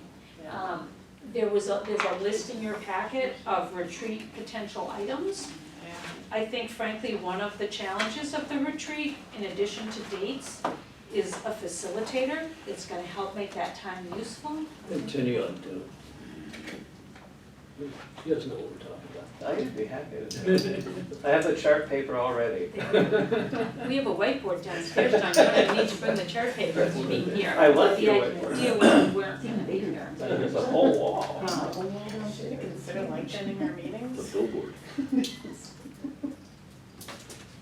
But what, our next meeting is August 26th, Yes. Correct. Which is supposed to be a big yes, one, and because it's in that's your the starting packet, the It'll be a full time is, That'll be challenging because it's probably, oh no, it'll be okay, I think.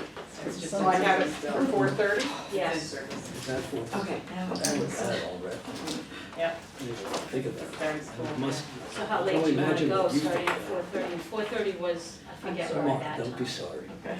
Mark, So we're talking about the Wisconsin RS proposal, Yes. correct? So, I'm gonna play off a little bit of Laura's notes and then add some of my own color. Remedy Analytics has agreed to do the analysis at no cost, both for us and for Wisconsin and for Michigan. That's very good news. We're very comfortable with that. And in fact, Wisconsin is very comfortable with that. I set up a meeting between the Wisconsin folks and Remedy and listened in while their RX specialists went back and forth asking each other questions in what sounded like a foreign language but was indeed English. And at the end of the conversation, Wisconsin seemed very open to the idea of having Remedy as part of this analysis. However, the Wisconsin board is also interested in having Milliman partake as well. So what we're looking at potentially is a two-way analysis done by Remedy and Milliman. The two sides will need to work out arrangements around claims data and other issues like contracts that they will need in order to do the analysis. And again, I personally don't see any downside to that, but that is a conversation we need to continue to have internally. And in fact, we're having a conversation tomorrow with Remedy Analytics, Carrie Carmichael, to talk about Remedy, Milliman, the terms of this analysis, the data that would be needed, how the parties would work together or with each other to accomplish the goals. And my understanding, and I'm gonna double check on this, is that Mesa has committed to doing something. oh, Okay, so it looks as though the three parties are on the same page in terms of a commitment. I'm gonna go again, double check with Vaughn on that, Vaughn Vance from Wisconsin. But now it's a question, if we move forward, of how the parties will actually work together and what the terms of that analysis will be. okay. Well, I I'd see. like to clarify that, because you haven't committed to anything. But That's what, no, I didn't say that. I didn't say the you board said the committed. three parties had a commitment to. No, what I meant is that if there is an analysis, Remedy, okay, Wisconsin and Mesa are fine with Remedy being in the mix, as I understand it. The Wisconsin board would like Milliman to be in the mix as well. And tomorrow we will be talking with Carrie Carmichael about all of these issues. And if we are all on the same page and we agree to do this analysis, then Milliman and Remedy very likely will be working together. I think for us, the really important news is that Remedy has agreed to be a party to this. If we give them the green light, Remedy will do this at no cost for us or for the other parties. We feel better at that, basically, because they're our guys. I mean, Yes, We have it yeah. already established That's correct. relationship, I see. Will the final proposal be coming back to us for approval? I can't remember what we decided at the last. You would have to authorize this analysis, so we have not asked you to do that Okay, yet. thank you. Is August 26th soon enough? Question. You know what, we'll know more after we talk with Carrie tomorrow. We need a special meeting. Yeah, I actually don't We can know. do it by I- phone or something like I did not think, I don't think you need to authorize, we already have a contract with Remedy. to me, this falls within the scope of the contract with Remedy, and if we are only working with Remedy, who already has our data, who we already have a contract with, I think proceeding is just administrative. Why don't we If leave- we start to engage Milliman, in addition, I think it requires your authorization because we're now sending our data to a third party that we don't have a relationship with. So depending how this, I think we may or may not have a request to the board. I was assuming, just to be clear, that we would be coming back to you. But if what Laura just said was correct, that it's just remedy, then I would concur with her judgment on that as well. We will leave it to your collective judgment. Figure that out for us beyond that. I also want to say two other things out loud since you're not leaving the room. And one is that the federal government has changed what a health plan has to have for out-of-pocket cost in order to remain HSA compatible. And the state of Vermont adjusts its rules in conjunction with the federal government. So on January 1, 2020, you can see that in red, I think I copied you. Our two CDHPs will increase the pharmacy maximum by $50 for the single and $100 for the family. We actually did this once before. The out-of-pocket total doesn't change, but the shift between pharmacy and medical changes. Happy to talk to you about, we don't have a choice here in that matter, so that is happening. DFR has asked some questions on the health net position policy, but has been satisfied that all their questions are answered. So that policy will guide us in the rate meeting in August, which is really good news because it gives us more flexibility around our net position in the rates. We haven't seen the rate information, so we don't yet know that landscape, but we have more tools to help us bring you a recommendation.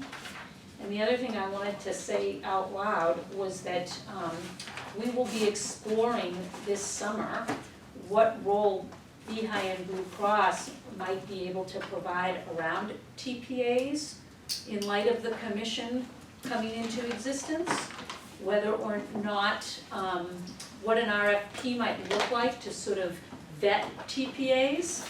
RFP. Request for proposals. Thank you. So how do you, That's the letters. what would you be looking for in Who's next door to LM too? a TPA, and how could you hold a TPA accountable in a way that they haven't been held accountable to date? If, and we are proceeding in that exploration because frankly the time frame is such that if we don't, nothing will move. We are in some conversations with the commission. We may or may not bring you a request to actually have a formal role, and we may be forced to provide you a request in writing before August 26th and ask that a quorum of the board have an in-person or phone meeting if it is determined that not asking you means by default there's no decision can be made. So we don't know quite what the time frame is, and I feel like I'm inartful for Bobby Joe, and Mark saved me. Well, we had a great conversation with the commission, statewide bargaining commission. Anybody else wired? Can we have that on a future agenda? I'd love to do an after-action review of the role of TPAs in the transition to the new health plans, what worked well, what didn't work well. I feel like the testimony didn't necessarily reflect some of the early decisions that we made and then changed, and I worry about the characterizations of who's responsible for what problem, and I would love to have a thorough discussion of that so that we can stand solid as a board going forward, having learned from the past and having a clear understanding and shared understanding and a clearly articulated vision for that. Chris, I'd like to thank you for attending this entire meeting with your good humor about it and to no apparent personal use. Maybe we could make you do this on a regular basis and actually give you an opportunity to tell us something that you actually know. I would be happy to. Thank you. Motion to adjourn? No? Anybody? Thank you. Was that? Mark, Who wanted sorry. to-